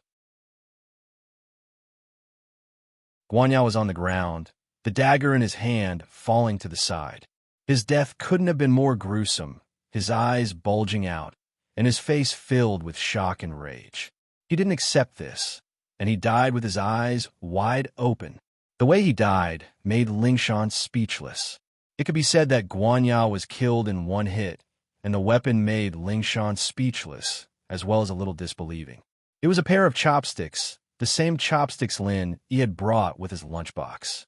At this moment, the chopsticks were directly stabbed into Huang Guanya's heart. Judging from the length of the chopsticks had directly pierced through Huang Guanya's heart. It was probably going to come out from his back. Lin Yi did this. How'd he do it? Ling Shan's mind was filled with questions. 10 or so seconds, excluding the time it took to open the door and walk out. He had to put down the food, attack, snatch Guanya's dagger away, push Guan Xin away, and stab the chopsticks into Guanya's heart. In a matter of seconds, he did all of this, all in one go. Ling Shan was biased against Lin Yi, but she had to admit that it was too fast. Guanya wasn't even able to scream before he was dead. Ling Shan asked herself if she'd been the one delivering the food. Would she have been able to do it this fast? And without harming the hostages? Lingshan really wanted to say that she could do it, but she hesitated, shaking her head. Lingshan ignored Guanya's body for now and ran over to Boja's bed. The bed was already dyed red with blood, and Guanya had stabbed him a few times in the abdomen, and it was bleeding profusely. "Call the doctor." Lingshan yelled at Wang Li, who'd rushed in after her. Yes, Wang Li was surprised by Lin Yi's strength as well, but he was even more puzzled. Wasn't Lin Yi Captain Song's boyfriend? Why was he asking for a kiss from another pretty girl in front of Captain Song? Could it be that they were in a love triangle? No wonder Captain Song had such a bad temper, giving Lin Yi a hard time. Wang Li didn't stop his footsteps even for a second, calling the doctor the moment he reached the door. The doctors and nurses had already been notified by the police and were waiting not far away, and they all rushed over as soon as the matter was over. Guanya. Lingshan didn't even think about saving him. There was no need to do anything at all. He was dead already. Guanya's life or death didn't matter to her. The guy was a psycho, and other than saying some disgusting things, she wouldn't get any useful information out of him. As long as Boja was fine, it would be the key to the case. The doctors and nurses pushed Boja to the surgery room, and the remaining police officers started cleaning up the scene and collecting the body. Ahem. Tang Yin couldn't hold it in anymore. How could he keep hugging her like this? What was he trying to do, even in front of her? Nothing had happened yet, and he was already flirting. Guan Xin heard Tang Yun's coughing and came back to her senses, realizing that she was hugging Lin Yi tightly. She let go, embarrassed. It was just her instinct. Lin Yi saved her, and she subconsciously thought that Lin Yi's embrace was her safe haven. She didn't think too much about it, but hugging Lin Yi in front of his girlfriend was a little embarrassing.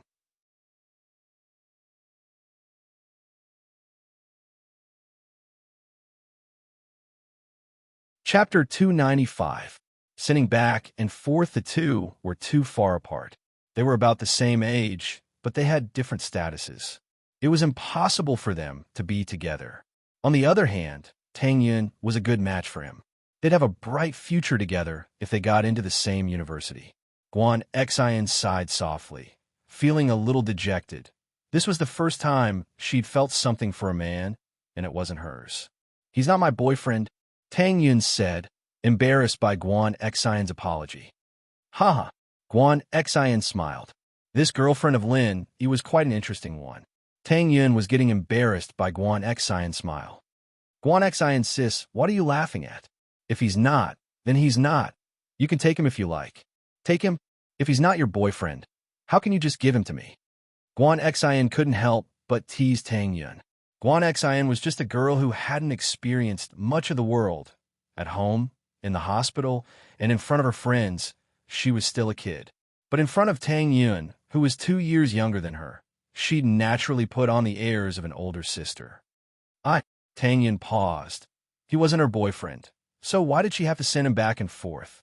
Lin Yi smiled bitterly on the sideline. He wasn't a commodity? How could she send him back and forth? Miss Guan Xian, is it? Please come with us for a statement. Lingshan walked over, frowning as she looked at Guan Xian, who'd just gotten off Lin Yi's body. This pretty nurse was related to Lin Yi as well. Is there something wrong with your head? Lin Yi turned around. Can't you see that idiot's injured her neck? Idiot? Lingshan paused, smiling bitterly inside. Only Lin Yi would call Guanya an idiot. The man who'd made her feel like she was facing a great enemy was nothing more than an idiot in Lin Yi's eyes. But Lingshan couldn't say anything. After all, Lin Yi had taken care of Guanya in a matter of seconds. In front of Lin Yi, Guanya really was an idiot. However, Lin Yi's words were a little unpleasant to the ear. What did he mean by his brain wasn't sick? This guy has asked me more than once if I'm crazy. Don't be so sarcastic, right? Lin Yi, what did you say? Lingshan glared at Lin Yi. You have to come with me for a statement. Do you know that you killed someone? I'm a good Samaritan. All right. Lin Yi shrugged. Besides, you are the one who told me to kill him. When did I tell you to kill him? Lingshan asked. You didn't ask me to kill him. So why are you asking me if I can't find a chance to kill Huang Guanya? Lin Yi curled his lips. He didn't want to argue with Ling Shan about pointless things like this, but the tigress wouldn't stop. Lin had no choice but to play along. You, Ling Shan was speechless. That's what I asked after the fact. Oh, you asking after the fact means that you wanted me to kill him. Lin Yi said. Why else would you be giving me that look? Are your eyes broken? Facial paralysis?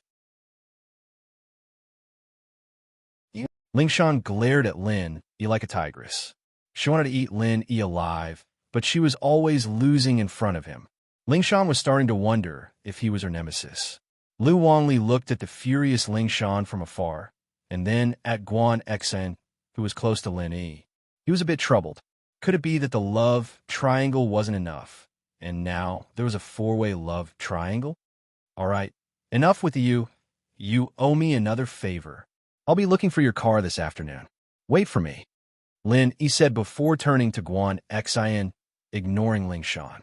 Go put some ointment on your neck. There's still blood. Yeah, Guan Xen was a nurse, and naturally, she knew the severity of her injury. It was just a small cut, nothing serious. Guan Xen was taken away by the police after applying the ointment. Ling Shan, on the other hand, couldn't make up her mind to go get Lin Yi again. Wasn't he looking for her car in the afternoon? She'll just do it then. On the way back to Fun's room, Lin Yi reached out to grab Tang Yun's hand, but Tang Yun shook it off shyly. When? Lin Yi asked with a grin. What? Tang Yun paused. Give me a kiss. Lin Yi said. Next time. Tang Yun rolled her eyes at Lin Yi. She'd lost all her courage after what happened to Guan Xen. How could she have the courage to kiss Lin Yi? Then I'll kiss you. Lin Yi, naturally, knew why Tang Yun was unhappy. Go to hell. Tang Yun, naturally, wouldn't agree. Lin Yi wasn't in a rush. He walked into the room with Tang Yun and looked at the time. It was almost time for afternoon classes. Kong Xiaobo was saying goodbye to Fun. Fun hadn't made a final decision about accompanying Kong Xiaobo to his family's banquet. She needed to think about it. Kong Xiaobo didn't rush her. He only asked her to give him an answer after thinking about it. The four of them left the hospital and stopped a taxi. Lin Yi got off near the villa area. He already told Kong Xiaobo and Tang Yun that he was going to register his car in the afternoon. Lin Yi skipping classes had become a habit anyways. They didn't mind it anymore. Tang Yun couldn't do anything about it. Young Master Lin was a student like that. It was impossible for him to stay in school and study peacefully. Lin Yi drove the van without a license plate all the way to Songshan's criminal investigation unit. Coincidentally, he didn't bump into any traffic police. Otherwise, he'd have to call Ling Shan again. Ling Shan sat in her office, feeling vexed. Boyjia had been saved, but he wasn't out of danger yet. He was on a ventilator, and she didn't know when he'd wake up. It wasn't easy to find a clue for the psycho murderer case, and now it was gone. Ling Shan was feeling a lot of pressure. Was she really qualified for her current job? Ling Shan didn't say anything sarcastic when Lin Yi came. She didn't dare offend Lin Yi. She used to rely on Huaijuan to solve cases, but now she relied on Lin Yi. Ling Shan felt that she was such a piece of trash. She couldn't solve cases without relying on others. It was a contradictory feeling. Ling Shan thought that way, but she couldn't do anything about it. She copied down the van's frame number and engine number and called the car management office to get the information on the van. The owner of the van was actually the owner of a car dealership in the second-hand car market.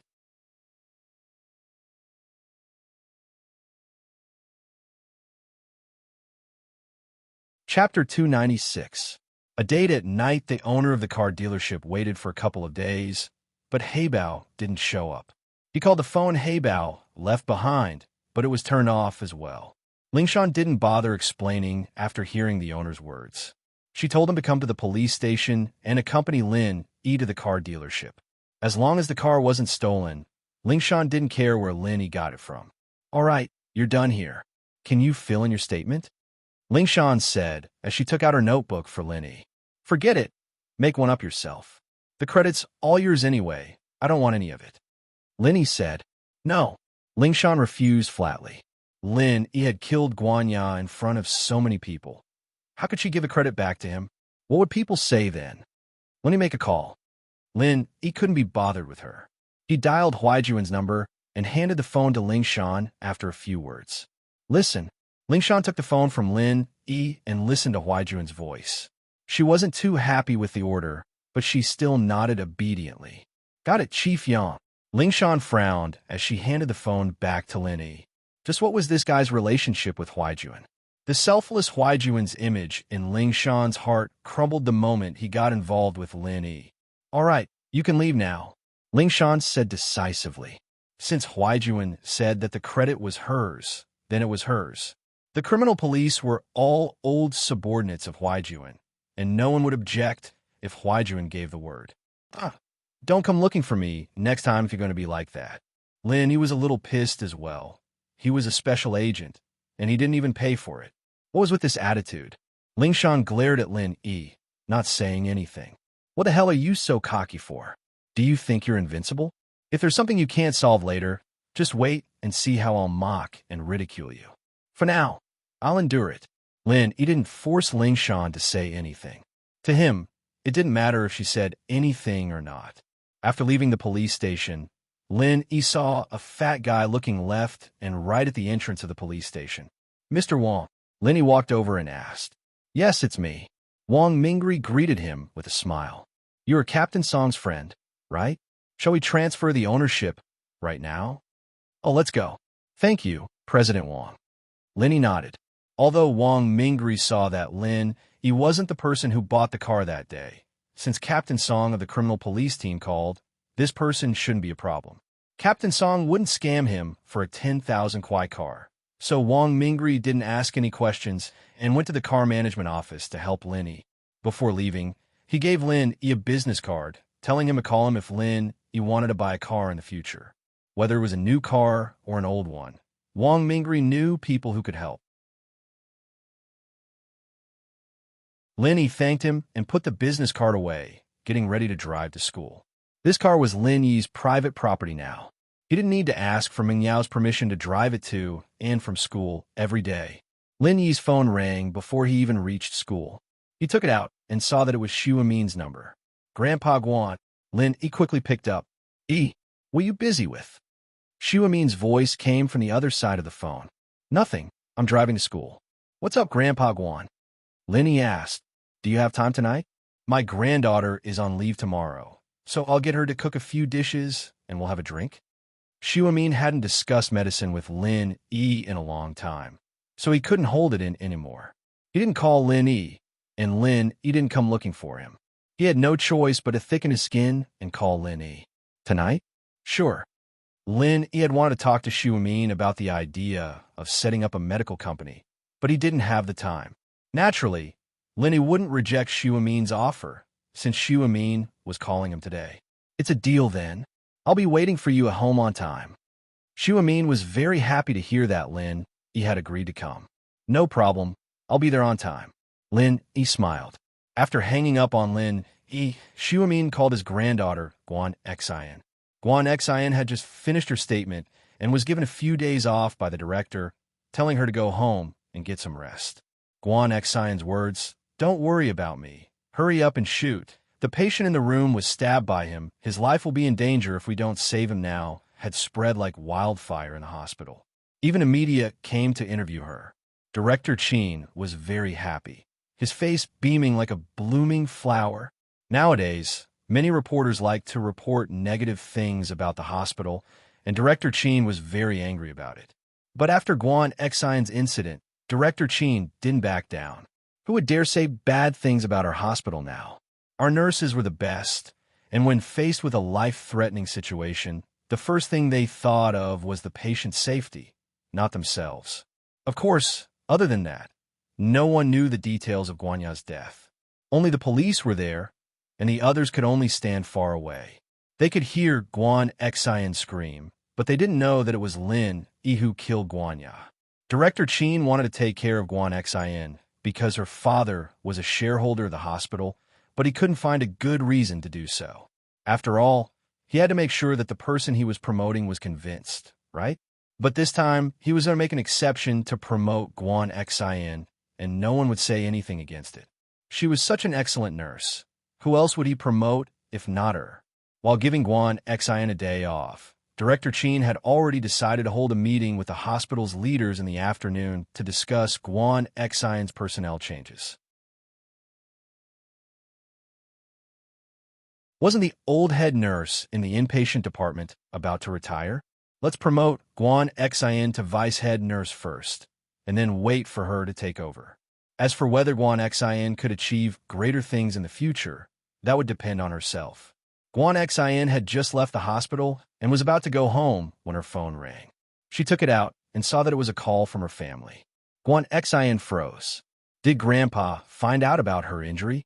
Guan Xian frowned, cursing the hospital's leader for being a big mouth and a flatterer. She was afraid that Grandpa would be worried, so she told Director Chin not to tell her father or Grandpa about it. But why was Grandpa calling so soon? Grandpa. Guan Xian picked up the phone and called Grandpa, a little uncertain. Xian, are you on leave tomorrow? Guan Xiaomin asked with a smile.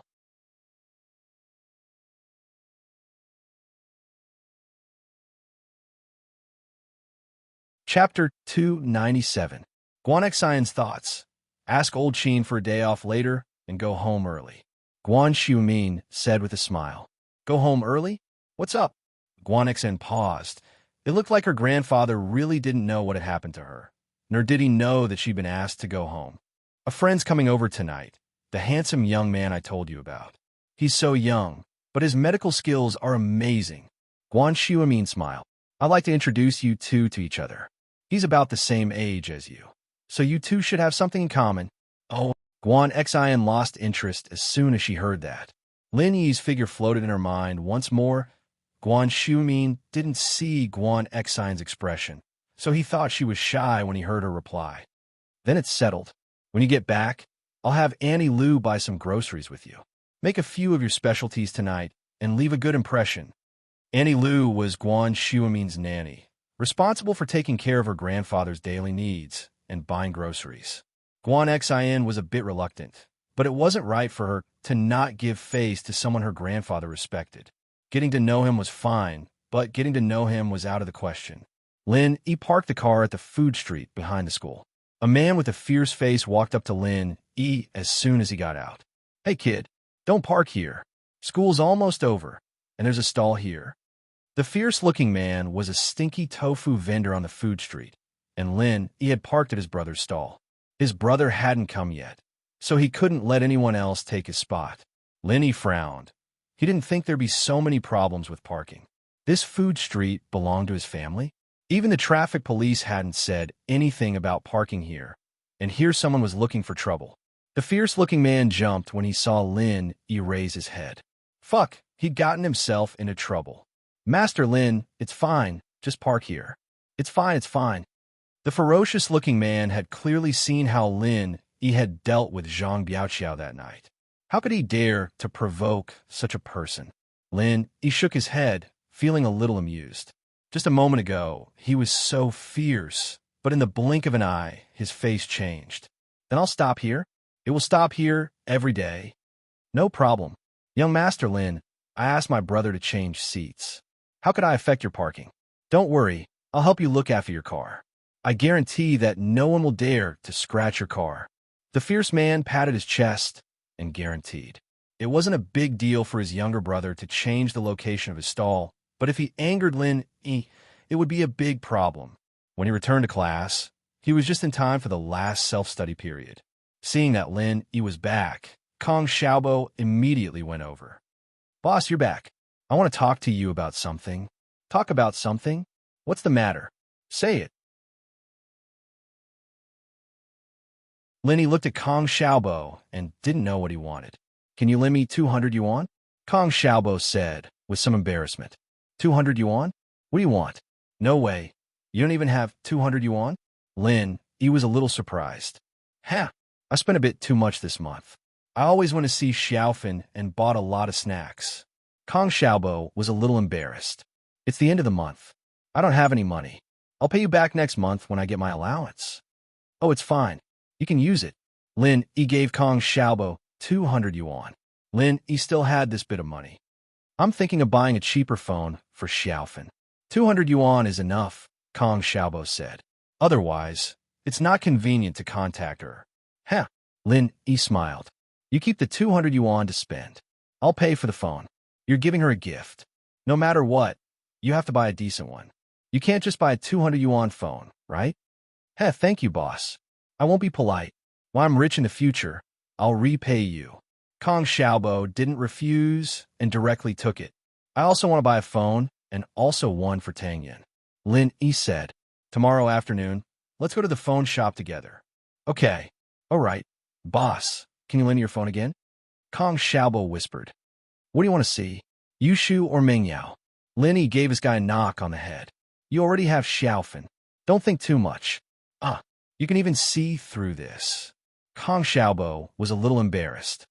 It's just for the eyes. I'm not fated with the 3 school beauties. Tang Yin is my sister-in-law now. I don't dare to look around. I can only admire these 2 beauties without an owner. Study hard. Lin Yi smiled helplessly. I won't let you look. Okay, I won't look. Kong Xiaobo was a little depressed. Tell me the truth, boss. Who does this phone belong to? Why does it look like a girl's phone? Can you tell me? Also, the beetle last time, you said it wasn't yours. I think it's a girl's too. Since you want to know so much, I'll tell you. Lin Yi looked at Kong Xiaobo and said, the car and phone are actually Yushu's. We're living together. Xiaobo paused. TSK, Xiaobo said. Fine, I won't ask you anymore, all right? Lin Yi shrugged. Most of the time, no one believed the truth. But it was a good way to solve the problem once and for all. Kong Xiaobo wouldn't ask about this anymore. Even if he knew the truth, Lin Yi didn't lie to him. He was living with Yushu and Meng Yao as well. But, to be more precise, they were living together. Lin Yi sent Meng Yao a text after school, telling her that he had something to do and would be back later. Meng Yao was already used to this type of text. She hired this guy, so why did he have so many things to do? Guan Xin was a little helpless at her grandpa's praises. If that guy was so good, why didn't he take him in as a godson or something? Why did he want her to hang out with him? Guan Xin already had someone in her heart. How could she accept someone else at a time like this? But Guan Xin couldn't tell her grandpa about this. She could only agree to it and walk to the kitchen unhappily. You want me to cook with my heart? Why? If I cook well, what if he takes a fancy to me? What should I do? Wouldn't I be looking for trouble? Guan Xin thought that she might as well make it a little worse so that he wouldn't want to eat again.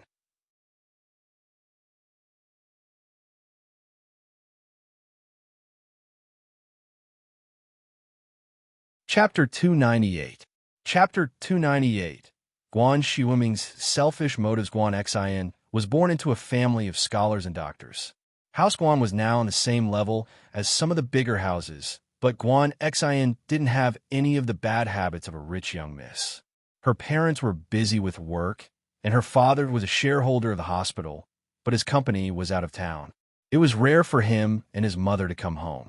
Guan Xin had been by her grandfather's side since she was young, so she learned how to clean the house, wash clothes, and cook. She managed the house neatly, and although Nanny Lu was there, Guan Xin would always help Nanny Lu every time she came home. Her cooking skills were superb, and she was known as the super invincible beauty god of cooking in the family area of the medical school.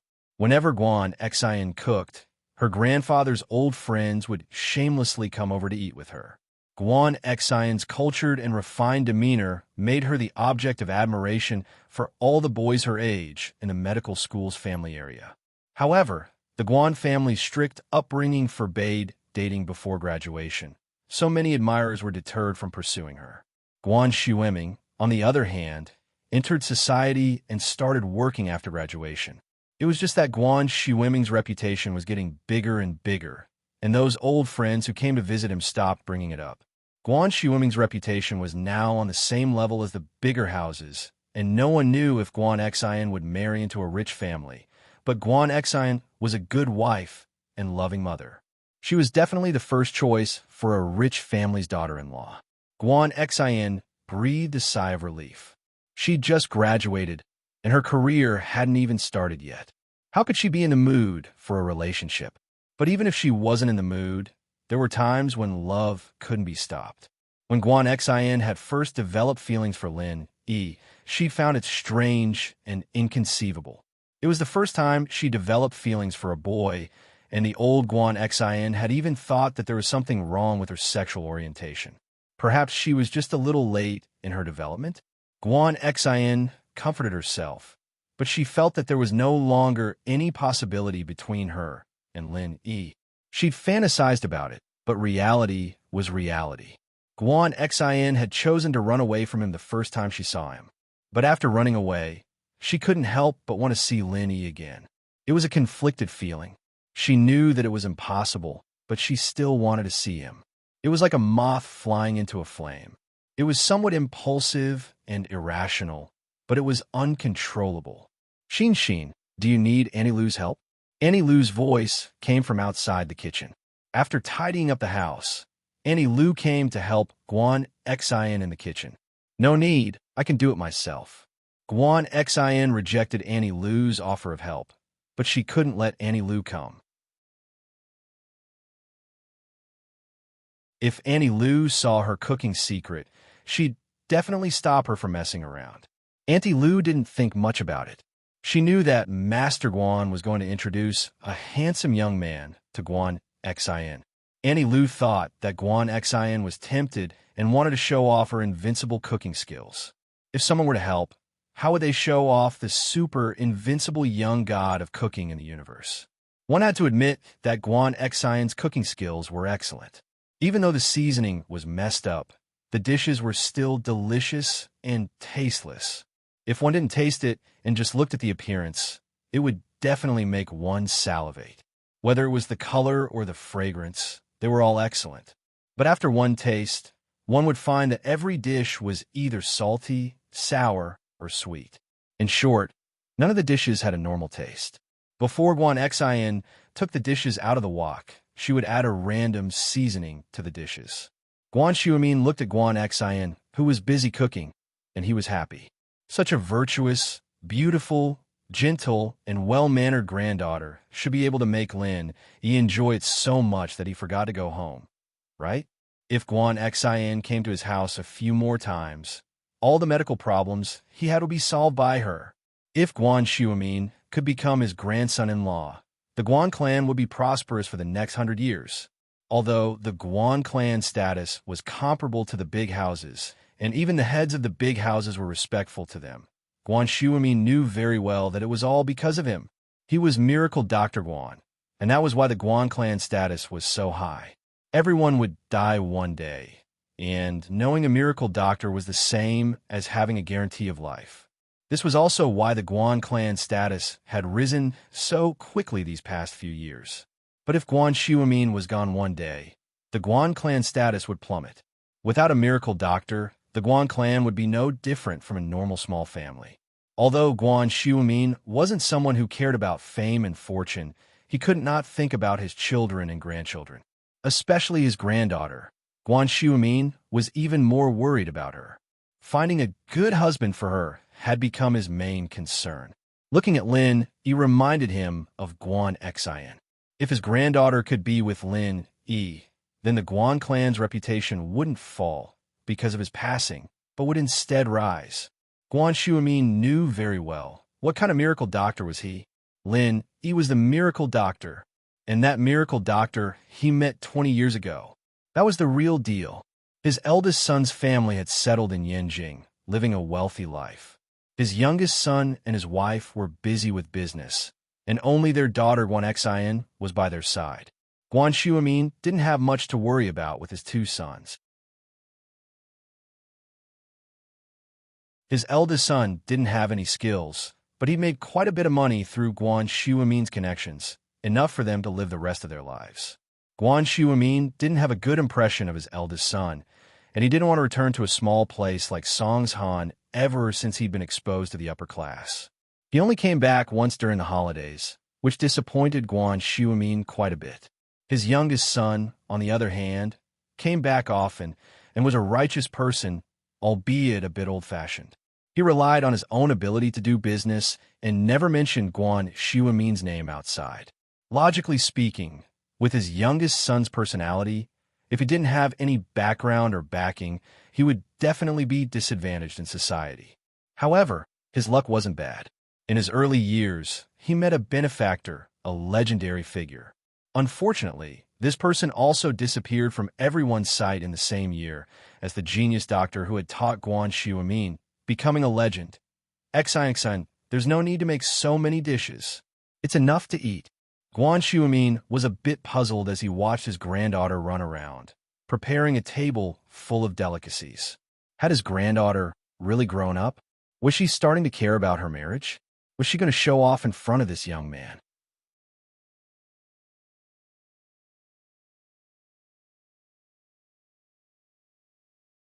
Chapter 299. How about instant noodles? His youngest son had received guidance from a great benefactor, and his business had grown considerably. But Guan Xiumin's only regret was that there was no one in the family who studied medicine. His granddaughter's weak personality meant that she could only be a nurse, and she wasn't cut out to study medicine either. That was why Guan Xiumin had always wanted to find someone to pass on his legacy to, or he wouldn't have been so surprised to see Lin Yi at the bookstore and wanted to take Lin Yi as his last disciple. But that thought was gone now. His medical skills weren't even a third of Lin Yi's. So what was the point of passing on his legacy? It wasn't even certain who would be whose teacher. But no matter what, Guan Xiumin had something to look forward to. Ding! The doorbell rang. Lin Yi parked the car in front of Guan Xiumin's villa and pressed the doorbell. Guan Xiumin was overjoyed at the ring. He quickly stood up and waved at Annie Lu, who was about to open the door. He'd open the door himself. Guan Xiumin didn't dare put on any airs when it came to Lin Yi.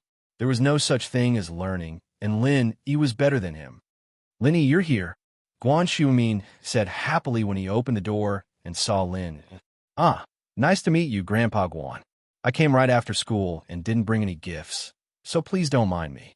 Lin Yi smiled as he spread his empty hands. Other people brought gifts when they came to Guan Xiumin's house, but Lin Yi came empty-handed. What gifts? Guan Xiumin was amused by Lin Yi's words. I'm happy that you're here. It wasn't easy for me to be so thick-skinned as to call you and invite you over for a drink or two. If you keep being so polite, I won't call you again, no matter how thick-skinned I am. All right, then I'll come over when I'm free, Lin Yi said with a smile. That's more like it.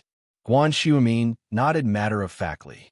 Guan Xian was walking out of the kitchen with a plate of sweet and sour mustard fish in her hands when she heard someone boasting that he could come over for free food.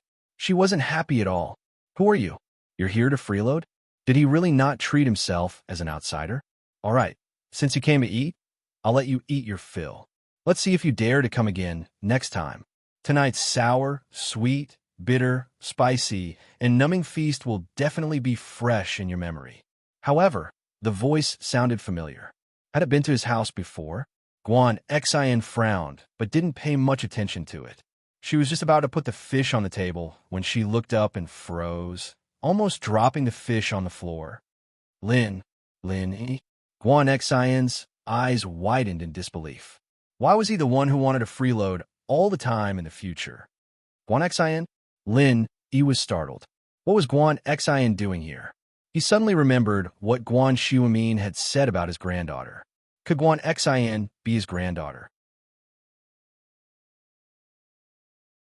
Both of them had the same surname. Your Grandpa Guan's granddaughter? You're the handsome young man Grandpa was talking about? Guan Xian blushed. Why was he the handsome young man Grandpa was talking about? Didn't he already have a girlfriend? Why was Grandpa introducing him to her? Guan Xian didn't know what to do. She wanted to hide her feelings for Lin Yi from the bottom of her heart, but she lowered her head shyly. Handsome young man? Lin Yi paused at the title and smiled bitterly. I'm not considered a young genius, but I'm young and promising. I can barely call myself that. Bragging. Guan Xian couldn't help but smile. What kind of person was this immodest? Wasn't handsome young and promising about the same? Grandma Wang was praising herself for selling her melons. You know Xian? Guan Xiumin was afraid that his granddaughter would be conflicted, but he understood after seeing her expression. It seemed like the two knew each other a long time ago, so he was worrying needlessly. Yes, we just met today. Lin Yi nodded. Oh, just met today? Looks like we're very close. Guan Shuamin, listen to Lin Yi's words. That saves me the trouble of introducing myself. Since you know Xin, it's even easier. Let's skip the introductions and eat. I've been starving for a long time. I eat early every day, and I waited until now just to wait for you. Ah, all right. I won't hold back then. Lin Yi smiled as he turned to Guan Xin. What a coincidence. I was supposed to try out your cooking today. Ah. Guan Xin jumped and ran towards the kitchen with a mustard fish in her hands. She never would have thought that the handsome young man Grandpa was talking about was Lin Yi. She wouldn't have made these weird dishes if she'd known earlier. She would have prepared with all her heart and skills if she'd known earlier. Guan Xin regretted it a little. If Lin Yi ate the feast she prepared, he'd probably never come again. What should she do? Guan Xin wanted to throw away all the dishes on the table and make a new one. Xin, where are you going? Why are you taking the fish away?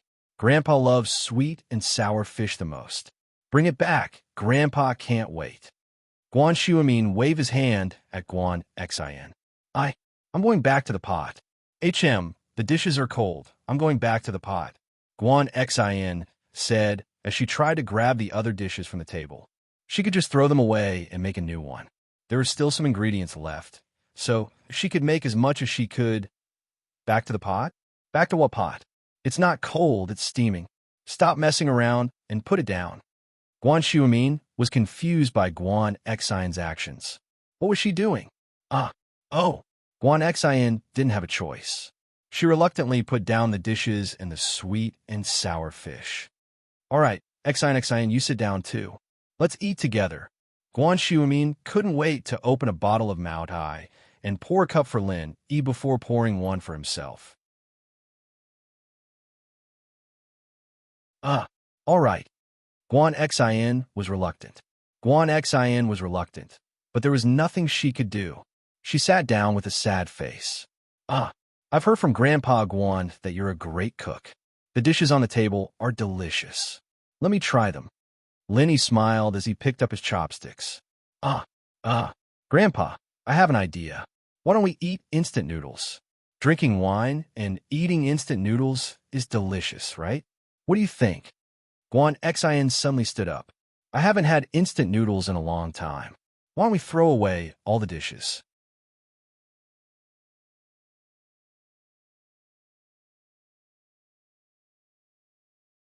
Chapter 300. Absolutely disgusting. What the hell are you doing, Xin? There's so much good food here. Why are you eating instant noodles? Shuamin was getting a little pissed off. Lin Yi was a guest he'd invited. Even if the two of them knew each other, or had some sort of conflict, there was no need to be like this. And no, Guan Xin stuck her tongue out, a little embarrassed. Do you want instant noodles, Lin Yi? Me? I'm fine. Lin Yi was a little puzzled. Why was Guan Xin so insistent on him eating instant noodles? He didn't want to turn her down, either, so he answered without thinking. That's great. I like it too. I'll go make 2 buckets. Guan Xin was a little happy at Lin Yi's answer. I'll go right now. Guan Xin, sit there. Shuamin was so angry that he didn't even bother calling her Xin anymore, choosing to just call her by her full name. Guan Xin felt wronged, but couldn't tell him the real reason. She could only sit down gloomily. If she'd known this would happen, she wouldn't have made the food so disgusting. Even if she'd just cooked it casually, it would still have been delicious. I haven't had instant noodles in a long time. I kind of miss the taste. Lin Yi smiled. Grandpa Guan, don't be mad. Guan Xin's just too passionate. Guan Xin looked at Lin Yi gratefully. She was about to poison him to death, but he was still helping her out. What a nice guy. Yeah, he wouldn't have taken a bullet for her if he wasn't a nice guy, and he wouldn't have risked his life to save her today. Girls in their prime always like to fantasize about having a Prince Charming by their side. It was the dream of every girl her age, and it was obvious that Lin Yi wasn't as good as she thought he was, but Guan Xin had taken it upon herself to make Lin Yi her Prince Charming. In fact, it was very simple for Lin Yi to block the bullet. No matter who was behind him, he just didn't want to hurt the innocent. Even if it wasn't Guan Xin who was kidnapped, Lin Yi would have done it if it was anyone else he was familiar with.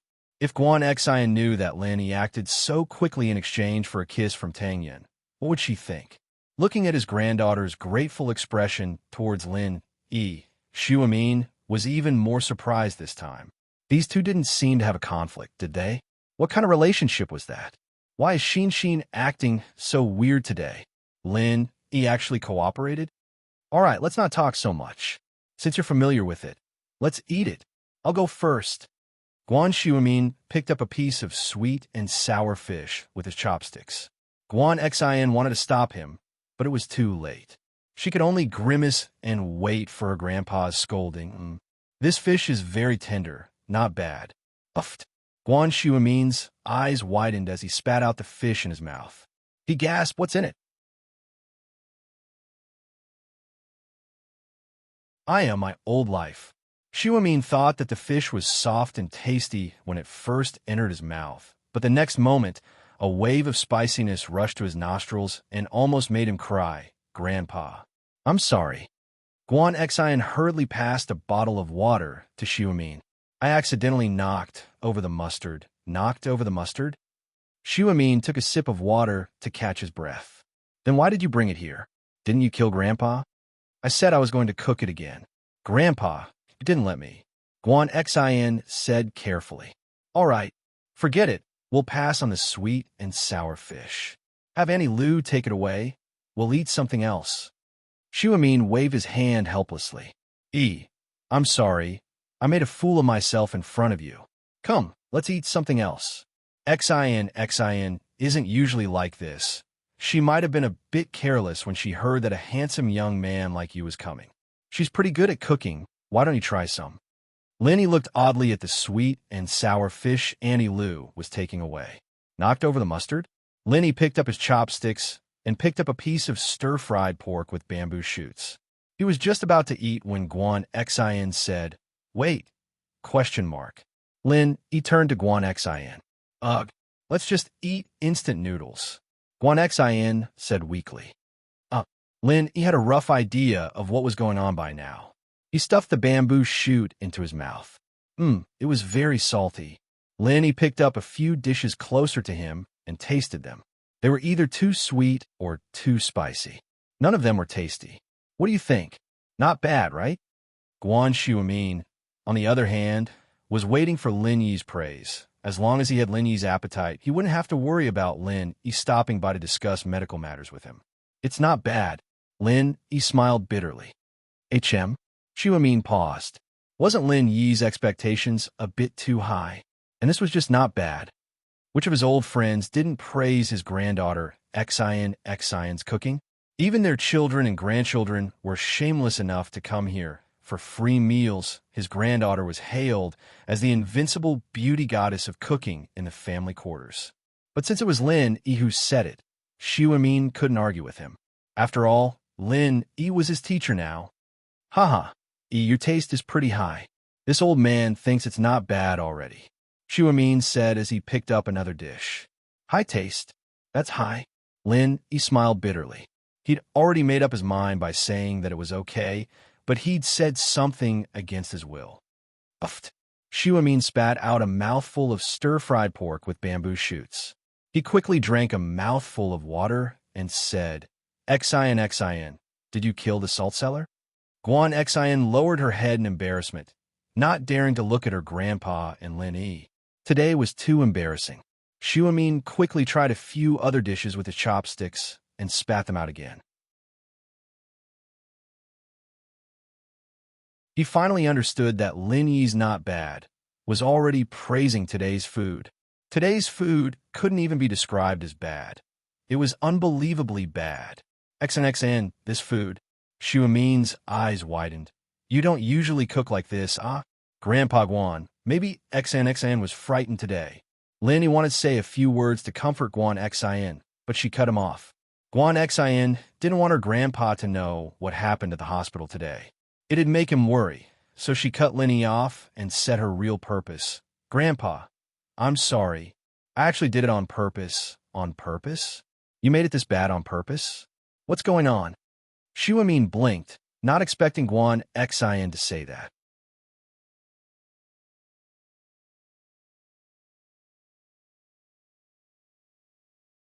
Chapter 301.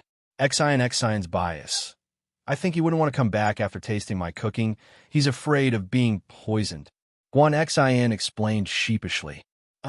Lin, he had more or less guessed Guan Xine's intentions. Guan Shuamin had praised his granddaughter to Lin Yi more than once, saying that she was a good cook and a well-mannered person. Lin Yi naturally understood the old man's intentions. Guan Shuamin, on the other hand, must have told Guan Xin something similar back at home as well. It was only natural that Guan Xin was conflicted. Any girl wouldn't be too happy if they were told that a handsome young man was coming to their house, asking them to get to know him better. Guan Shuamin was pissed off. This was the first time he'd lost face. Lin Yi is my guest. How could you do this? It's fine if you guys know each other, but if it were someone you don't know, they'd be slamming the door and walking out already. How was this treating someone to a meal? You're trying to poison him to death. I'm sorry, Grandpa. Guan Xin lowered her head, realizing that she'd gone too far. She hadn't thought too much about it before. She'd only wanted the young man to leave as soon as possible. Now that she thought about it, where would her grandpa's face go? Haha, it's fine, Grandpa Guan. Don't blame Guan Xin. Lin Yi smiled. Actually, to tell you the truth, you kept telling me how good your granddaughter was, and I didn't even dare to visit you. It's normal for Guan Xin to feel the same way. Is that so? So I'm the one worrying too much then? Guan Shuamin thought about it for a moment. It seemed like he'd been a little too hasty, so he shook his head. All right, let Annie Lu make a few dishes. I'll go. Guan Xin stood up, a little embarrassed. It was a bit of a shame that all the dishes on the table were picked up, but it wasn't something a normal person could eat. Lin Yi changed the topic to medicine, and Guan Shuamin quickly forgot about the previous unpleasantness. He excitedly discussed the prescription with Lin Yi. Guan Shuamin had completely forgotten what had happened when Guan Xin brought a few steaming hot dishes to the table. Xin, come pour Grandpa some wine. Guan Xin looked at Lin Yi suspiciously. Was this man really that mysterious? Not only was he skilled, but he also knew medicine?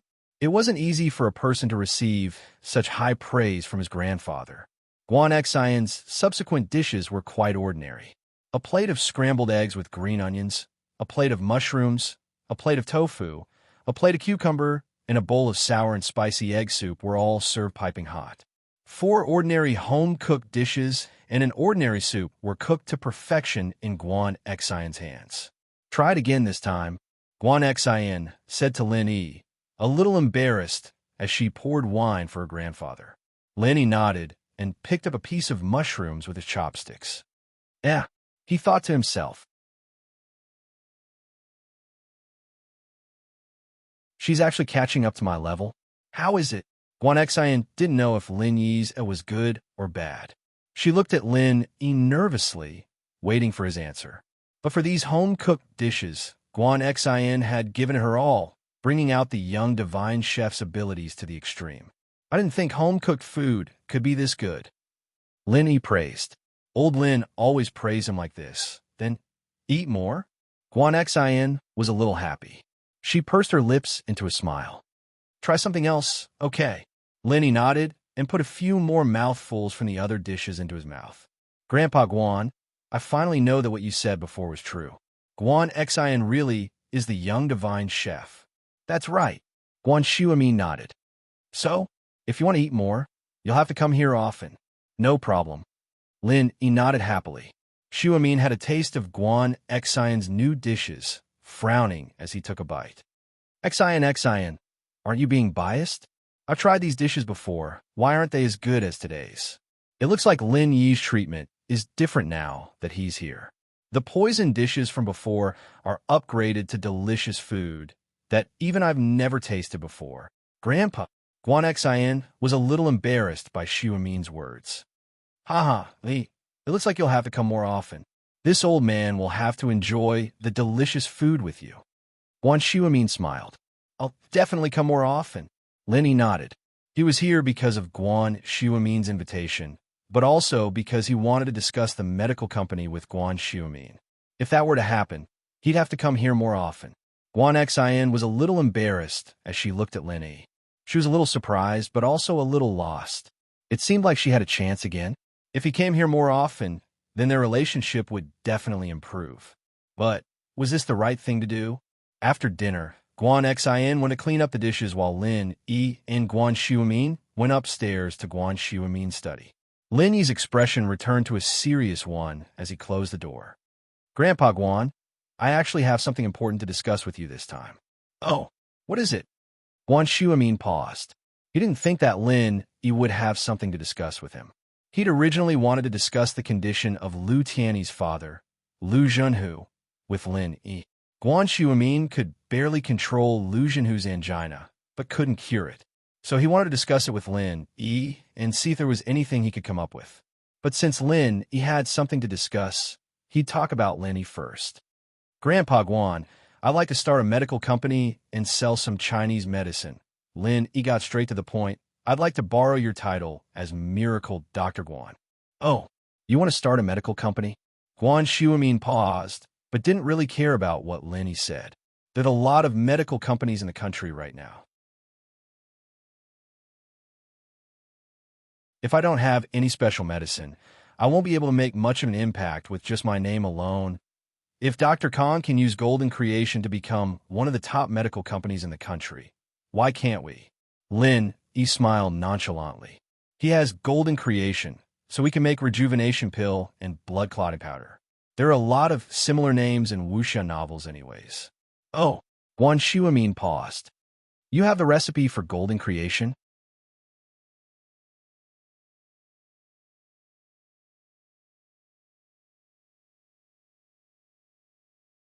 Chapter 302. The problem of funding. Guan Xiumin looked at Lin Yi in shock. The formula for Golden Creation had always been a top secret in the industry. No one knew about it, and while many pharmaceutical companies had paid a high price to hire Eastern physicians to do research on it, no one had been able to find the formula. But Lin Yi had a formula with similar effects. But when he thought about Lin Yi's painkiller formula, Guan Xiumin didn't doubt that Lin Yi was just joking. If he said it existed, then it definitely existed. If he said it worked, then it worked. Guan Xiumin had no doubt about that. If there really is, then with the painkiller prescription in our hands, we'll be able to compete with Miracle Dr. Kong on equal footing with these two products. Guan Xiumin nodded. He wasn't interested in business, but he was very interested in Lin Yi's formula. Grandpa Guan, I'll use my formula to buy shares, and I'll borrow your name to start a pharmaceutical company. Are you interested? Lin Yi spoke his mind. Lin Yi had a general understanding of Guan Xiumin through their few interactions. The man didn't care much for fame and fortune, and had almost no desire for it. Prescriptions, on the other hand, were very important to him. It wasn't that he wanted the formula for himself, but that he wanted to study the properties of the formula. You can use my name for free. Guan Xiumin waved a hand. I don't lack food or clothes, so money is useless to me. But do you know how much money it takes to start a pharmaceutical company? We have to get our hands on the formula, and we can't hire other factories to do it for us. We'll need a production line as well, and we'll need at least 100 million to start the company. 100 million? Lin Yi didn't have any experience in business, so he paused. That's a bit much. Do you have the money, Elder Guan? I'll take a smaller share. 100 million wasn't much to the Lin Yi of the past. Although the old man lied to him and said that a mission was only a few hundred yuan, Lin Yi knew very well that there were many missions worth more than 100 million yuan. However, Lin Yi did not want to haggle with his stingy old man. The old man was the one who had raised him. There was no need for him to haggle with him so clearly. But now, Lin Yi was really short of money. He knew that without money, he couldn't do anything. My money, other than enough for my daily expenses, has basically been donated to the medical industry. Xiumin smiled. You know that at my level, I don't need to spend much money. The school basically covers all my daily expenses. Lin Yi was in a bit of a dilemma.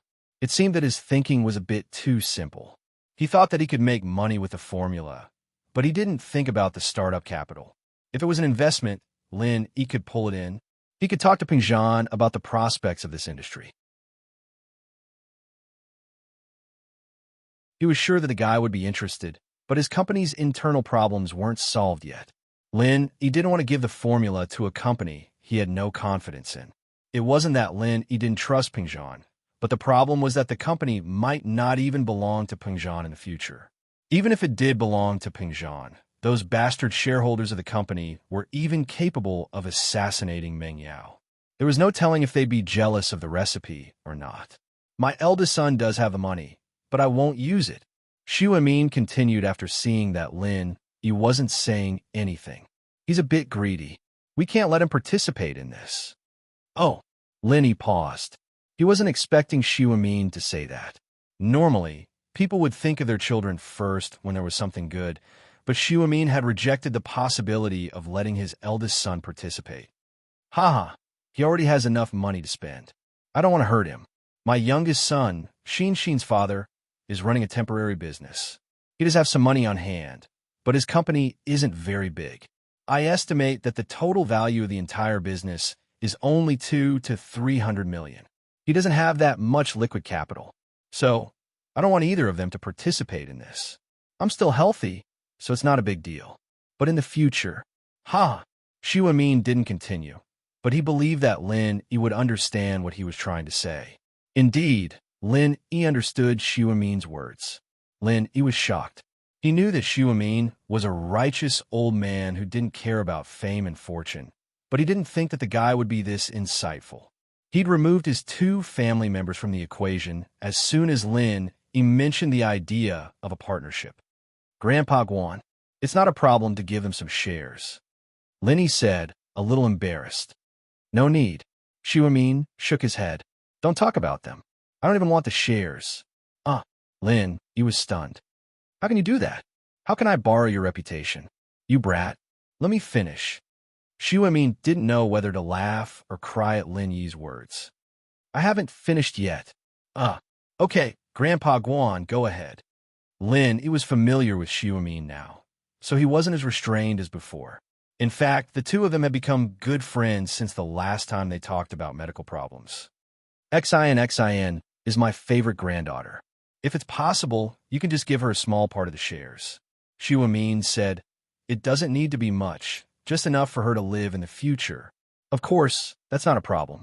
Lin Yi agreed without hesitation. Don't be in a hurry to agree.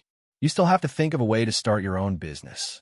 Xu Amin said solemnly with a wave of his hand. My name is useful in all the big houses, and I can pull in a lot of investments, but you better not let anyone else have a share in this medicine company.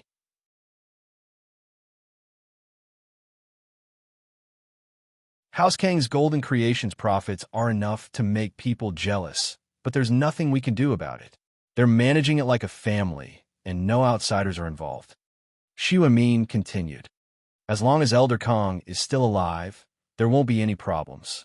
But if someone else were to get involved in your company, I can't guarantee that my name will still be effective in the face of profit. Understand, Grandpa Guan. I'll think of a way to get the funds myself. Lin Yi nodded. Xu Amin didn't say anything else. 100 million seemed like a fantasy to an ordinary person, but he knew that Lin Yi wasn't an ordinary person. How could Huaijuan's teammate, someone with such miraculous medical skills, be an ordinary person?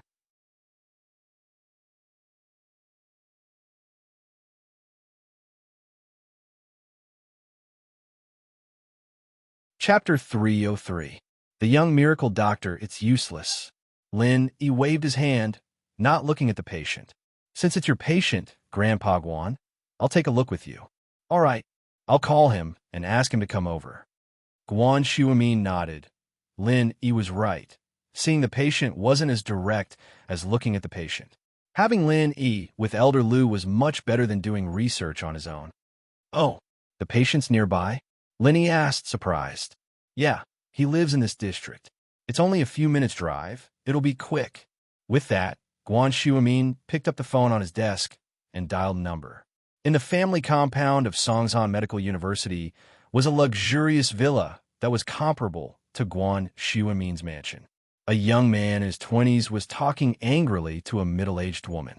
Auntie, isn't Sun Jingyi looking down on House Wu a little too much by doing this? We're a Wulian house, after all, and we're one of the 4 great guardian houses. What's House Sun? They're just a new house, and I'm already giving them a lot of face by asking for their hand in marriage. But that old man's son doesn't know what's good for him, saying that he doesn't want to get involved in young people's affairs, telling me to work hard on my own. The speaker was Wu Qintian, the most promising young man in House Wu's younger generation. He was known as Little Wu Iron Fist. House Sun's business has been expanding really fast these past few years, and they have some connections in the political world. They're a new house, yes, but they have the right to stand shoulder to shoulder with the other old houses. Lu Tianyi said, glaring at his nephew. But Sun Jingyi and I are childhood friends, and she's gone too far. She found a boyfriend in private and made me look like a fool. Qin Tian said resentfully, I wouldn't have lost my wallet if it wasn't for her. People look down on me. All right. Tian, I'll help you. Wu Huiru opened her mouth. Since your uncle's father will be staying here to recuperate for a while, I'll help you set up a company. Let's show that girl from the Sun family the talents of the Wu family's man. Thank you, Qin Tian was overjoyed. He didn't know what to do in this unfamiliar city, but with his aunt's help, he'd be able to make a name for himself and show Sun Jingyi how good he was. Ring. The phone in the living room rang. It's so late, who's calling? Tianyi, Huiru? What if it disturbs Dad's rest? Wu Huiru complained when she heard the phone ringing. What? What if something happens? Tianyi glared at Huiru. Huiru? This landline phone was in the previous villa. He must have called the previous owner by mistake. Wu Huiru curled her lips. Who doesn't call this phone when they know us? That's right, Uncle. Andy is right. Don't worry about him. Qin Tian was in the middle of a happy conversation with his aunt, preparing to think about how to capture Sun Jingyi's heart after setting up the company, when the phone interrupted them. Lu Tianyi frowned, ignoring his wife and nephew. Hello, I'm Lu Tianyi. Tianyi? I'm Guan Xiumin. Bring your father over. I've invited a specialist, and we're going to see if there's any possibility of a cure. Xiumin's voice came from the other side of the phone. All right. Elder Guan, I'll bring my father over right now. Thank you. Lu Tianyi nodded profusely at the words. Lu Tianyi was very grateful that Xiumin was putting so much effort into his father's situation. After all, House Lu was one of the most powerful houses in the city, but that was only because old Lu Zhenhu was still alive. Many people gave them face, but once old Lu passed away, House Lu would definitely fall. Tianyi glared at his wife after hanging up. You almost ruined our big plan, you know. Elder Guan's invited a specialist, and he's going to treat Dad. Would you be able to take responsibility if you didn't get the call? I'll go help Dad down right now. Huiru didn't dare say anything else. She lowered her head and went upstairs. Lu Tianyi had become more and more manly these days, and Huiru didn't dare make a fuss anymore. Instead, she became more obedient. Be careful, Lu Tianyi warned. Qin Tian, go with me to help your grandpa Lu down.